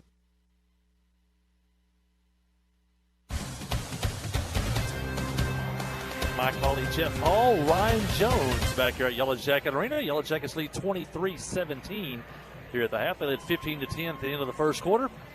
And now lead 23-17. That's been the biggest lead of the game for Clinton. They've had that on 2 separate occasions. Zane Widener, 15 points tonight for the Yellow Jackets in the first half, including 2 big dunks. And bringing the crowd to life tonight. Nick Effley with 2 points. Russ Hinkley with a 3-point basket. Dawson Burgess with a free throw. And Dylan Jones with 2 points here in the first half for Clinton. Newport is led by John Moore. And Moore has 11 points on the night for the Greyhounds. We teased a little bit about the standings. Over on the girls' side, there's 3 teams undefeated at the top of the standings at 3-0. On the boys' side, though, every team has at least 1 loss, and it's jumbled up in the middle. So every game is a big game here in the conference. But Riverview leads the conference with a record of 2 wins and 1 loss. They're 7-3 on the year. And Harding Academy has 1 win and 1 loss. So there's 2 teams with 1 loss. And then there's 4 teams with 2 losses, including the Yellow Jackets. Actually, there's 5 teams with 2 losses, including the Yellow Jackets. Pangburn 4-2. Cave City 3-2. Cave City 3-2. Mountain View 3-2, Rosebud 2-2, and Clinton 1-2. We've had 2 games canceled in the first half of the season. That's why we are have only played 3 conference games. But Pangburn, Cave City, Mountain View, Rosebud, and Clinton are only 1 game out of first place. And then you have Ball Knob with 3 losses. They're 2-3, but they have a 10-5 overall record. And Newport, who's given the Yellow Jackets all they want so far tonight, they're 1-4, so this conference is probably wide open as we start the second half of the season here. But Riverview and Harding with 1 loss, Pangburn, Cave City, Mountain View, Rosebud, and Clinton with 2 losses, Ball Knob with 3, and Newport with 4 losses. We mentioned this earlier tonight. There have been a couple of makeup dates. The Riverview game, which was canceled the week prior to the Christmas break. That game will be played on January the 27th. The 7th grade games that night have been moved to Quitman. That's on January the 27th. And the Harding Academy game, which is postponed due to football, that game will be played on January the 31st. So that's Friday night. We will be on the road at Mountain View. Big conference games there between both boys and girls teams. And we'll be probably on the air sometime around 6 o'clock Friday night from Mountain View. I also believe the 7th grade travels to Perryville. Those games are scheduled for Thursday night. Both teams are making their way back out on the court. Still got a couple of minutes left before this one tips off. Newport opened the season this year 3-0, but they've lost their last 4 games. They come in and out with a record of 4 wins and 6 losses. Their one victory, though, was over Cave City. We saw Cave City earlier in the year. They defeated the Yellow Jackets. Some people picked Cave City maybe as the preseason favorite. Newport's 1-4, but that one win was a 34-32 win over Cave City. It looks a lot like the score tonight, at 23-17 here at the half. They've lost to Harding Academy, Mountain View, Ball Knob, and Pangburn. That Pangburn game was unusual. That was the night of the tornadoes. Pangburn goes to Newport.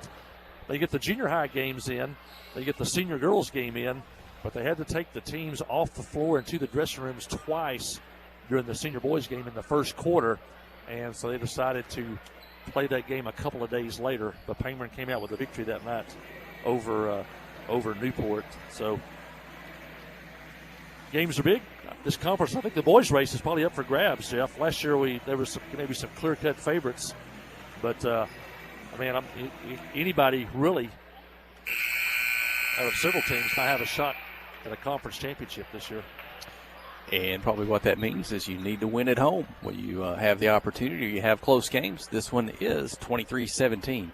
Clinton in front. Coach Cole Gardner and the boys as they take the floor for the second half. Dressed in white tonight, trimmed in black. If you're watching on the KHPQ live stream through the KHPQ Sports YouTube channel or the KHPQ Facebook page, Newport dressed in black, trimmed in orange tonight. A little bit of white.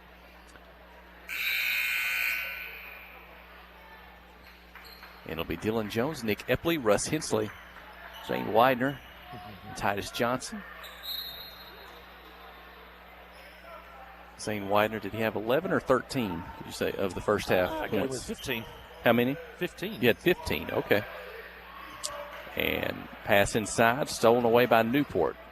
So they'll have a chance to get the first points of the second half after the turnover by the Yellow Jackets. The points are so hard to come by for either team. You don't want to waste any possession, so the team with the fewest turnovers may win this one. High-low pass down to the post. Knocked away, but Newport recovers. Shot inside, defended, won't go. Rebound Newport, put back, a miss, second, then there's a shot into the basket, good. 23-19. Newport kept the rebound alive. Cricht got it a couple times on that possession, finally ends up scoring.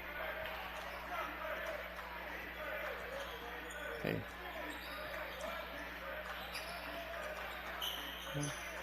Epley and Jones with good guard play in the first half for Clinton, I thought. Going to continue that here in the second half. They didn't really force anything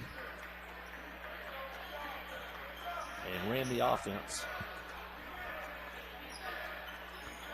Quick pass to Hensley at the free throw line. Russ passes away. And now a travel on the Yellow Jackets. Coach Cole Gardner maybe saying swing it around to his teammate around the three-point line. 23-19. Newport can pull within a single basket. They had 2 to start the second half, and they'll have another chance here. Excuse me. Inside. Shot up, won't go. Rebound put back. Foul called. That'll be 2 free throws for Newport. Well, a couple things we've seen here in the second half. The Yellow Jackets have had it twice, turned it over twice, but we've seen Newport get offensive rebounds we didn't see in the first half.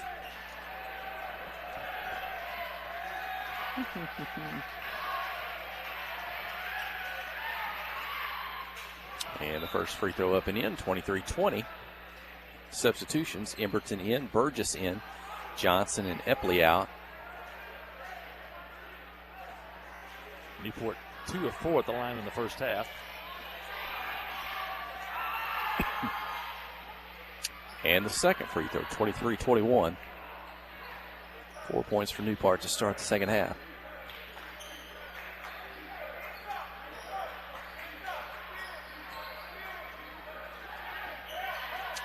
Hensley inside to Widener. Zane's turnaround won't go. Rebound Newport. They'll have a chance to tie. Going to take it to the basket. Jones defending. Foul called.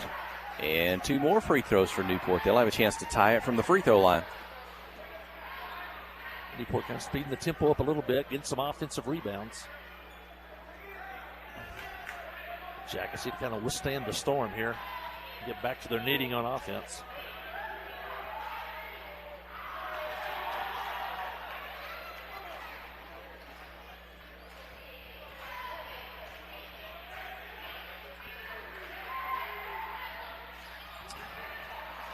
One for 2 at the line. Cuts the Yellow Jacket lead to 23-22. 5 points to open the second half by Newport. Clinton yet to score. Same bounce pass to Burgess. I think Dawson got a push out of bounds. The official right there, he saw that. First foul of the second half on Newport. I think Clinton will inbound from the baseline. Three sophomores and 2 juniors on the floor now for Clinton. One of our biggest lineup with Emberton, Burgess, and Hensley all in at the same time. Russ Hensley behind the three-point line. Good. Is that his second three-point field goal of the night? 6 points tonight for Russ, all from beyond the arc. 26-22. Little shot in the arm. Pass inside, tipped up in the air. Russ Hensley has it, and he'll clear it out to Brody Emberton. Cross midcourt. And his pass a little too hard for Dylan Jones. He can't hang on to that one. 3 turnovers already here in the third quarter for Clinton. That's another one of those I call unforced.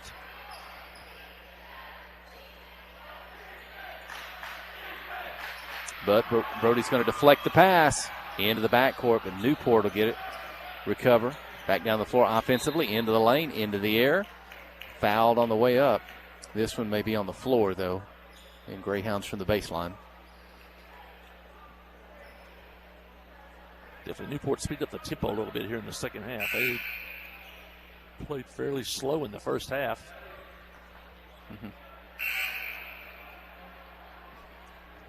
Epley back in, Jones out.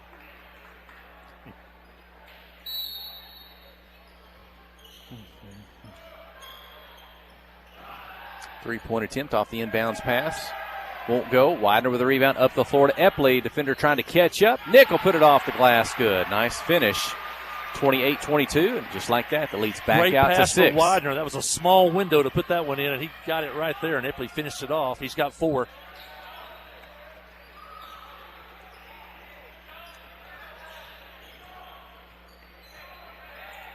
And going to carry the basketball. Newport with a turnover. And the lead back to 6 for Clinton. That's what they had at the half.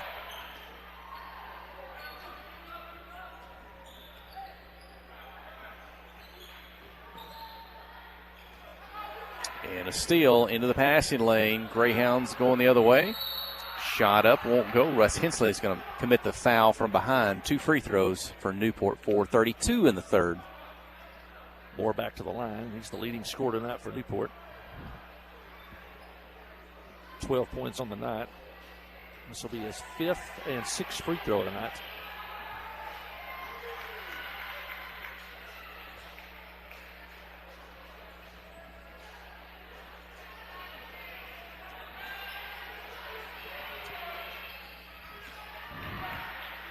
And he'll get both free throws. Cut the Yellow Jacket lead to 4. 4.5 remaining, third quarter. Brody Emberton, three-pointer, up, won't go. Zane high for the rebound. He'll put it over the front of the rim. Widener for 2, and 30-24 is the lead. First basket of the second half. He's got 17, and that was a big one there as he gets the putback. And the Jackets stretch the lead back to 6.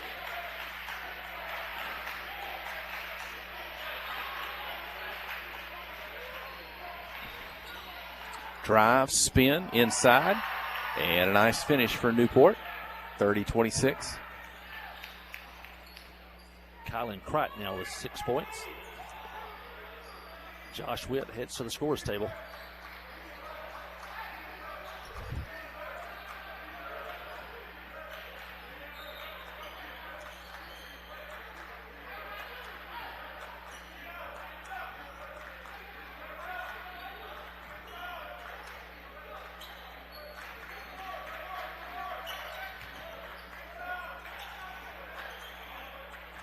Pass inside from Epley to Hensley. But what did they call there? Was it a travel or 3 seconds? Yeah, travel on Russ. He caught the pass, kind of hopped, and then put the ball on the floor. And Russ will get a breather. Josh Witt returns to the ball game. 3:15 remaining in the third.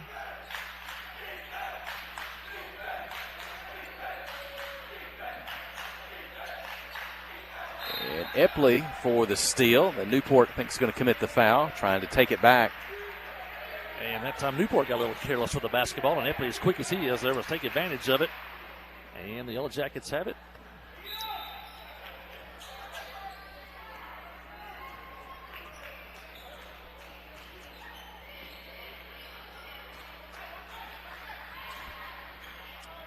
Burgess at the free throw line, back to Widener behind the three-point line. His shot won't go.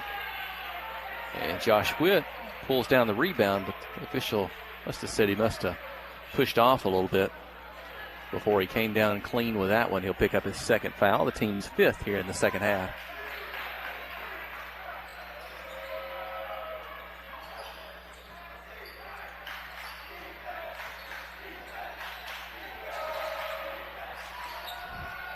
Three-pointer attempt by Newport won't go. On the follow, the dunk is up and in. Is there a technical or a delay of game? 30-28. I think just a warning to the coach maybe after the dunk. I think he kind of looked at the student section for Clinton and acknowledged that, and there won't be a technical foul on that, but it cuts the lead to 2, and pretty play by the Greyhounds. Yeah, he's a tremendous athlete. As I said, he is a top prospect in football as a wide receiver.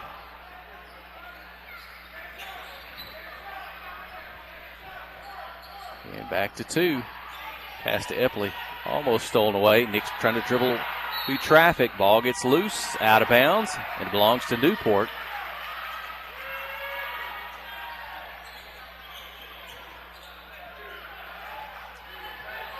They'll have a chance to tie or take the lead this time down the floor. Bounce pass, low post, back out. Burgess with a steal. Dawson's got one defender between him and the basket, trying to take the charge, misses the shot, and it is an offensive foul, and the ball is going to go to Newport. If you're watching on TV, that should have been a foul on Isaiah Kendall because he started to fall before Burgess got to the basket. The flop is an automatic foul on the defensive player. And we had a perfect angle here. We could see Kendall was already falling backwards long before Burgess got there. Coach Cole Gardner's putting up his argument there, the official, that they will play on with 1:45 in the third and a 2-point lead. Going to drive the basket, up and in. Off the glass, tied at 30. Coach Cole Gardner wants a timeout with 1:39 remaining in the third quarter. Stay with us. You're listening to KHPQ in Clinton High School Sports.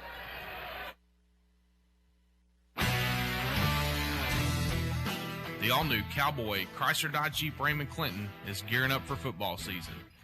Yep, we've got a huge lineup of Rams that are sure to fit all of your tailgating needs. So put on that lucky jersey and score huge savings during the summer clearance event. Can't wait to see you at the all-new Cowboy Chrysler Dodge Jeep Raymond Clinton and at cowboycdjr.com.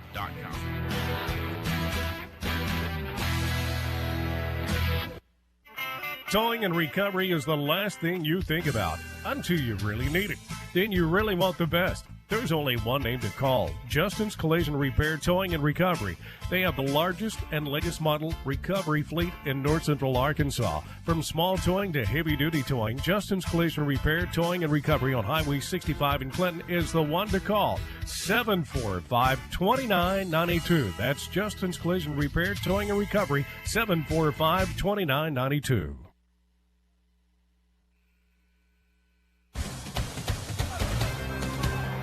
Well, 6-point lead the Yellow Jackets had at the half is gone. The game is tied at 30 with 1:39 left here in the third quarter. It's a good one here at the arena. Yellow Jackets have the basketball. Hensley's going to step down the lane. His shot is blocked, but Brody Emerton will recover. You got Hensley, Emerton, Epley, Johnson, and Zane Widener for the Yellow Jackets.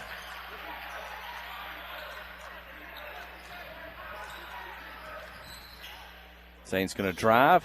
He'll have 3 defenders to go by, and he'll get it up and in. Boy, Zane finds a way when he gets in there, too, to use his body as a shield between the shooting hand and the goal, and he'll keep those defenders at bay. He does it that time, and it's 32-30.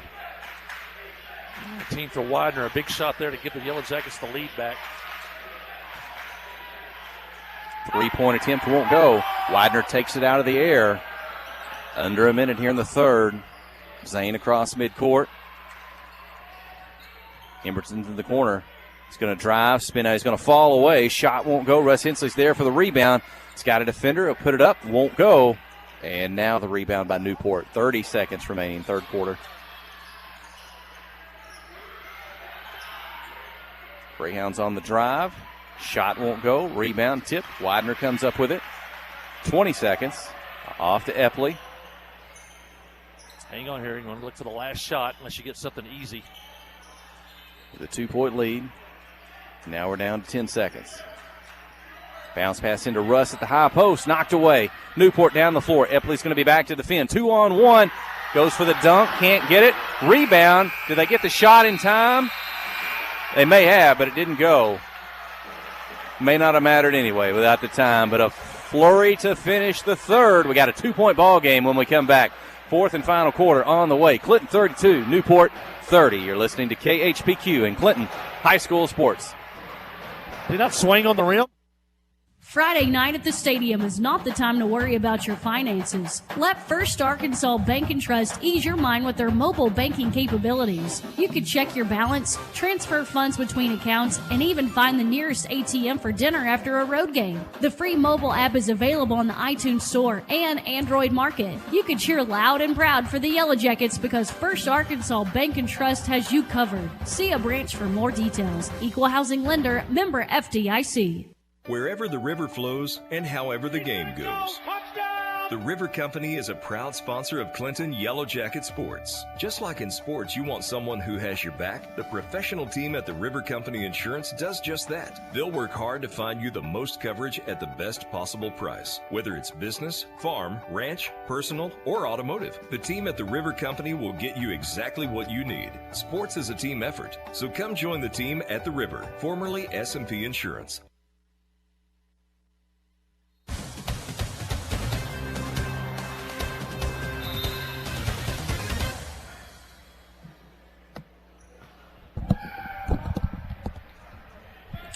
Here we go. 32-30. We'll start the fourth quarter. It's a conference matchup.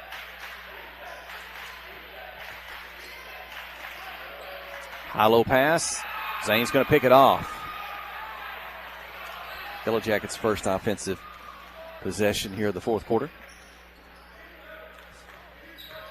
Dawson Burgess is in the ball game. Start the fourth. He's got the basketball. He's going to drive. And up and in, Burgess for two, 34-30. 3 points for Burgess. Jackets back to a 4-point lead.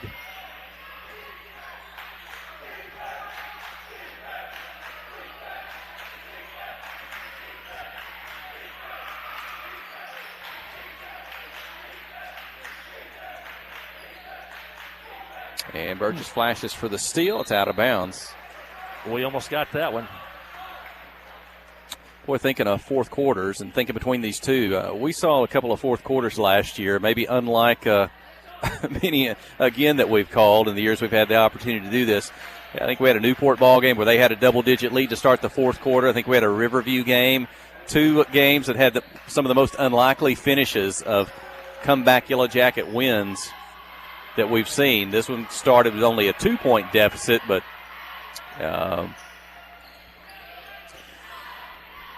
made for a lot of fun and conference victories. And a year ago, Clinton needs to pick up one tonight. Ball knocked up in the air. Now the pass to Widener. He's going to drive. His shot's blocked from the side or from behind, and Newport comes away with it. Widener and Kendall make some pretty good leapers on the inside. Drive to the basket. Offensive foul called. Well, the old offensive foul may have evened itself out there. I'm not sure if the Yellow Jackets were fully set on that one, but we'll take it. 6:15 remaining in the ball game.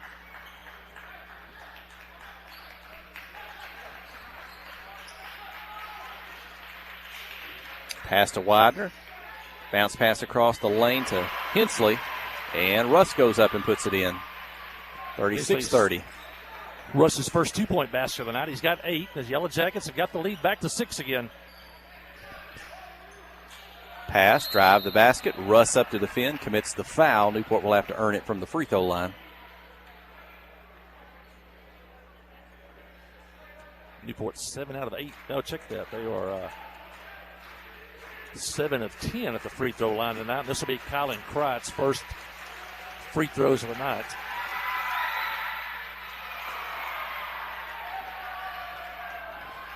And he's short on the first one.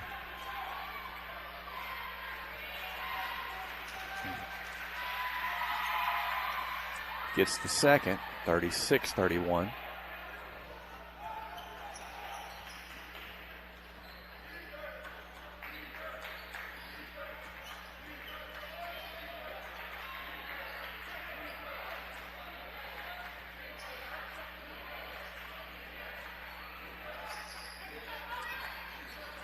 And let's see.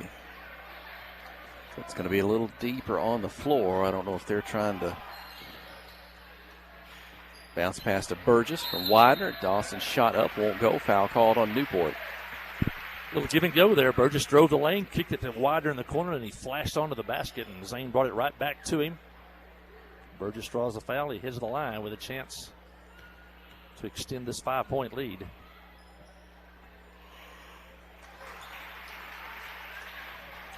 Dawson gets the first. Jackets have not shot many free throws tonight, but 3 out of 6. Now make it 4 out of 7. Biggest lead of the night now for Clinton at 7 with 5:15 left.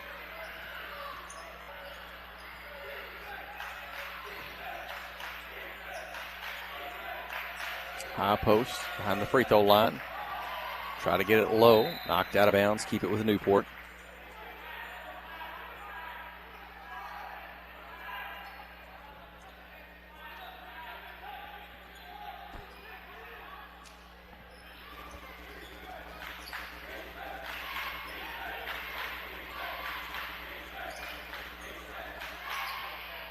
Three-point shot. Up won't go. Off the back of the rim. Widener tips it out to Epley. And Nick will have it.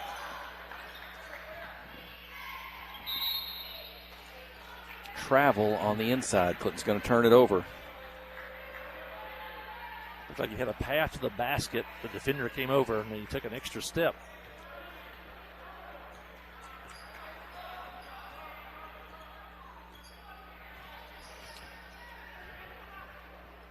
Four minutes, 30 seconds. Pass inside. Too much traffic. Knocked away. Newport recovers. Going to force up the shot and draw the foul. 2 free throws upcoming. Comes to the line. He's 2 for 2 tonight. Kendall has 8 points.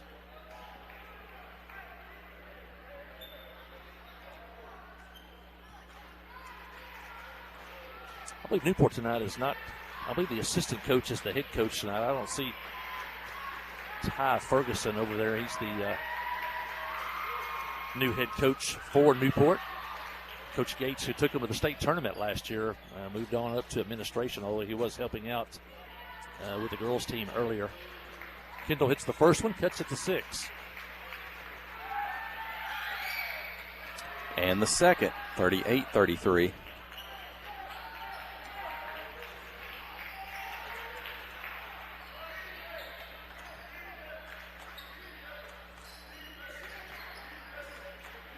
Epley, Widener, Johnson, Burgess, Hensley, and the ball's going out of bounds. Offensive loses. Widener, the leading scorer tonight for Clinton. They've slowed him down just a little bit here in the second half. Not a lot of points scored in this ball game overall, 38-33.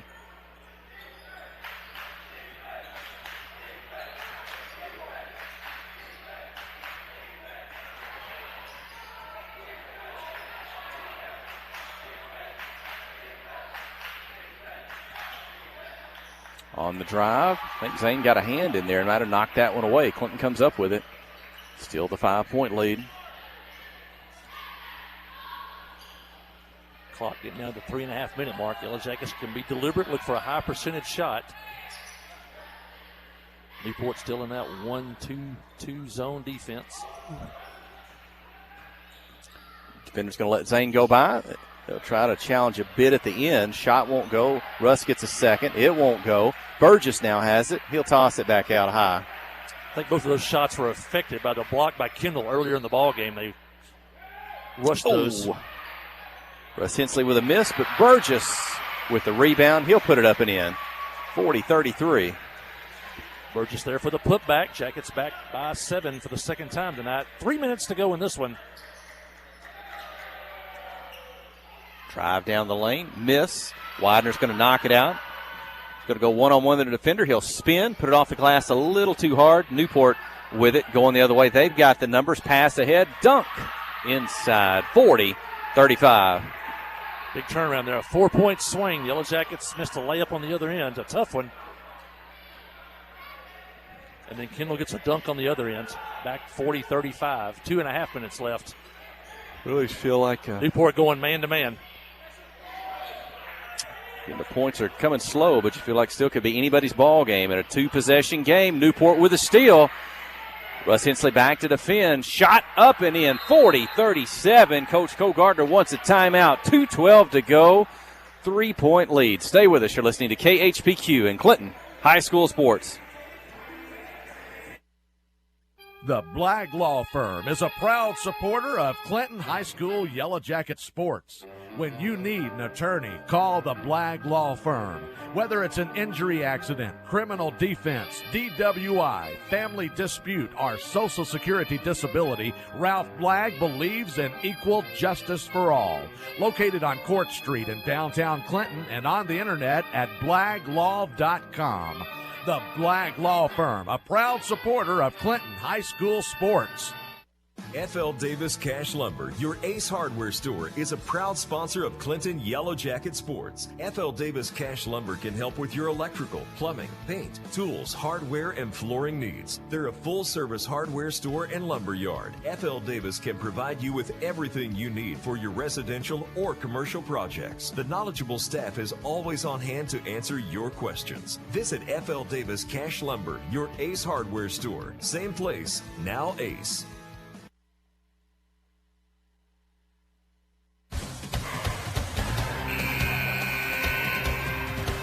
Well, the Yellow Jackets had a 7-point lead moments ago and had a shot at a driving layup.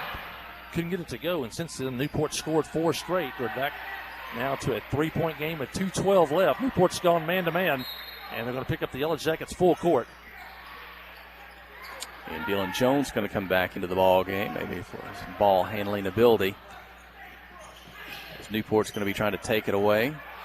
Big tough defensively. He'll get it off to Zane Widener. His drive to Burgess, just across, a step across the lane. Dawson puts it up and in. Big play by the 3 sophomores. Burgess with the basket, but he got the assist from Jones and Widener. Jackets need to stop here. And a foul, and we're going to put Newport at the line. Stops the clock at 1:46. Crichton 1 for 2 at the line. He's got 9 points.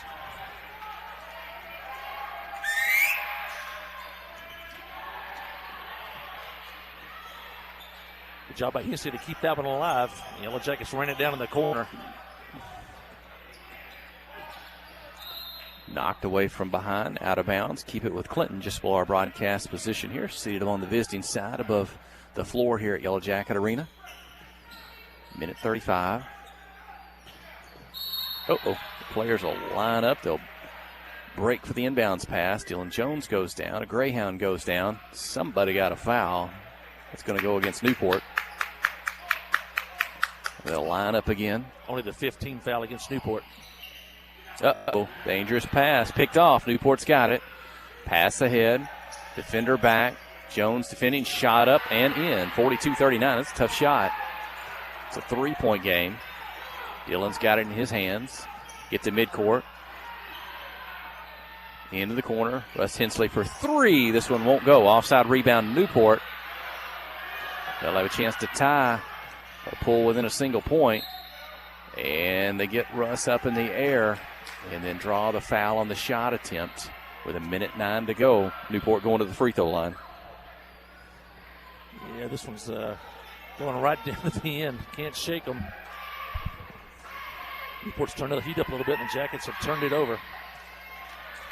First free throw won't go. Nick Epley's going to return to the ball game.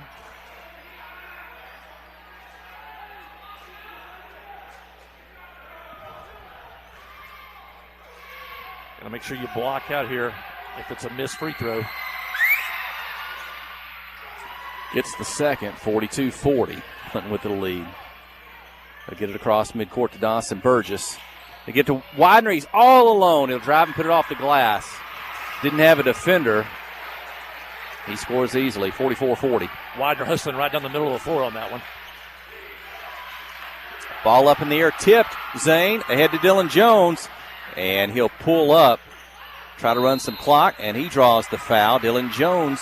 Great decision by Dylan that time. It was a run out, but there was going to be a play at the basket. He thought better of it, pulled it back out, run the clock.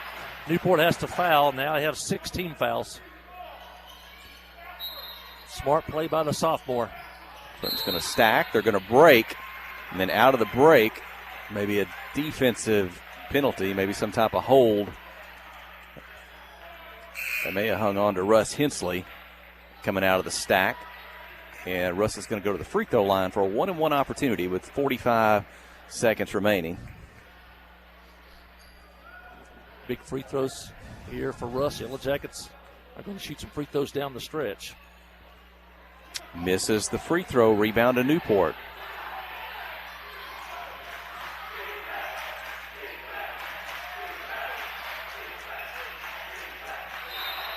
You're going to travel with a basketball or a double dribble.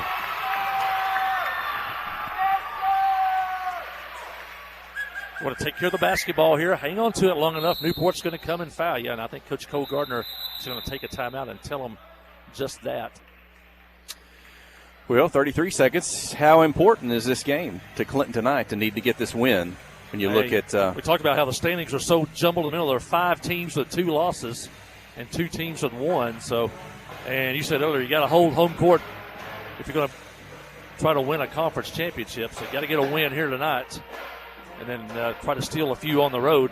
Hopefully, starting Friday night against a much improved Mountain View team. We'll see Friday night.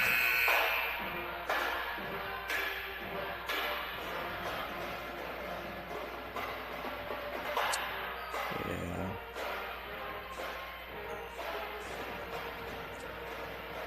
44-40. Kilby here. Make sure you get the ball inbounds. Newport has to foul now, so you don't want to turn the ball over. Just get the ball inbounds. Take care of it. If they give you something easy, take it. But the first priority here is to get the ball inbounds cleanly.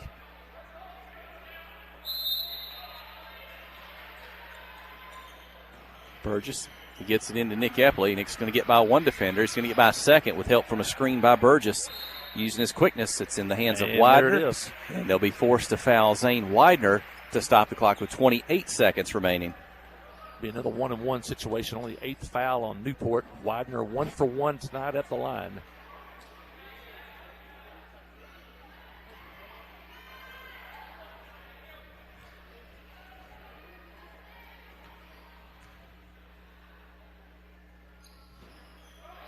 Zane misses the free throw. Rebound Newport. Zane's gonna get close enough to foul the defender. Maybe not what you want there. And you give Newport a chance to put points on the board with no time off the clock. Just a 4-point lead for Clinton. Maybe you just can't. You're so aggressive and competitive. You want to get out there and defend just a moment, and that one's going to work against you a little bit as Newport hits the first free throw. 10 points for Crite.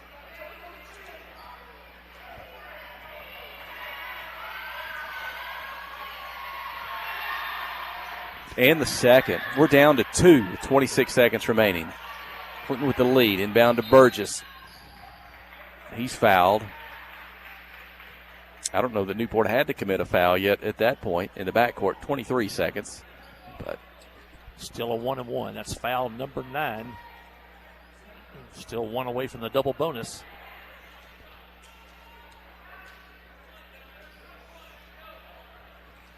We'll love to get 2 here and make it a 2-possession ball game. Dawson misses the free throw. Rebound Newport. They got a chance to tie or take the lead. There's 20 seconds remaining. Here we go. Greyhounds down the floor. Right side. Drive the baseline. Defense. Oh, that's going to be an offensive foul. Kind of stuck the forearm out against the defender. I think that made that look fairly easy for the official. Offensive foul. Basketball goes to Clinton. Yeah, Newport tried to force that one to the basket. Didn't have to. Yellow Jackets will take it with a turnover, but it's not a non-shooting foul. Jackets have got to get it in bounds. Inbound to Dylan Jones. And Newport commits the foul to stop the clock with 11.9. And now the Yellow Jackets will shoot 2. That takes a little bit of the pressure off. Dylan steps to the line.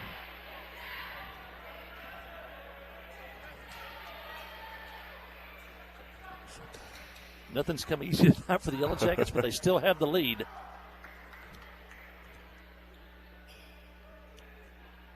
Dylan's free throw just short off the rim. The lead remains 2. He'll have a second with 11.9 remaining. Jackets have missed 3 straight free throws. You hit this one, then you're going to guard the 3 and give up the 2. Dylan gets it. 45-42. 11 seconds. Inbound the ball. Newport, not many threes tonight by either team. They're going to call a timeout with 7.9 to go. They'll have an offensive set after the timeout. I don't know what as far as three-point field goes tonight, they've got 2 total for the Greyhounds on the night.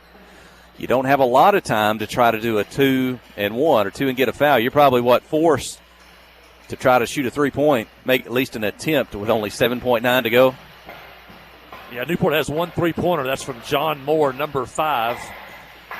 Moore's the leading scorer tonight with 2, 4, 6, 9, 11, 12, 14, 16 points.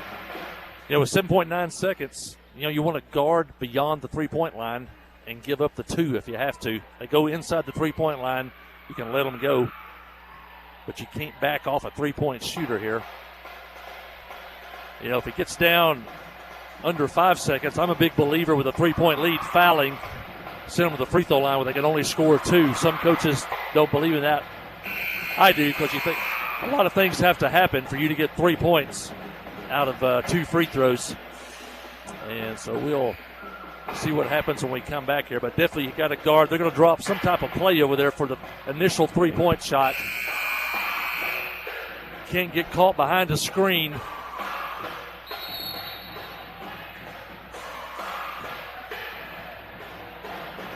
And we come back, number 5, that's John Moore. He's the only 3-pointer of the night for Newport. He's lined up at the top of the key, just beyond the 3-point line. Nick Epley is on him.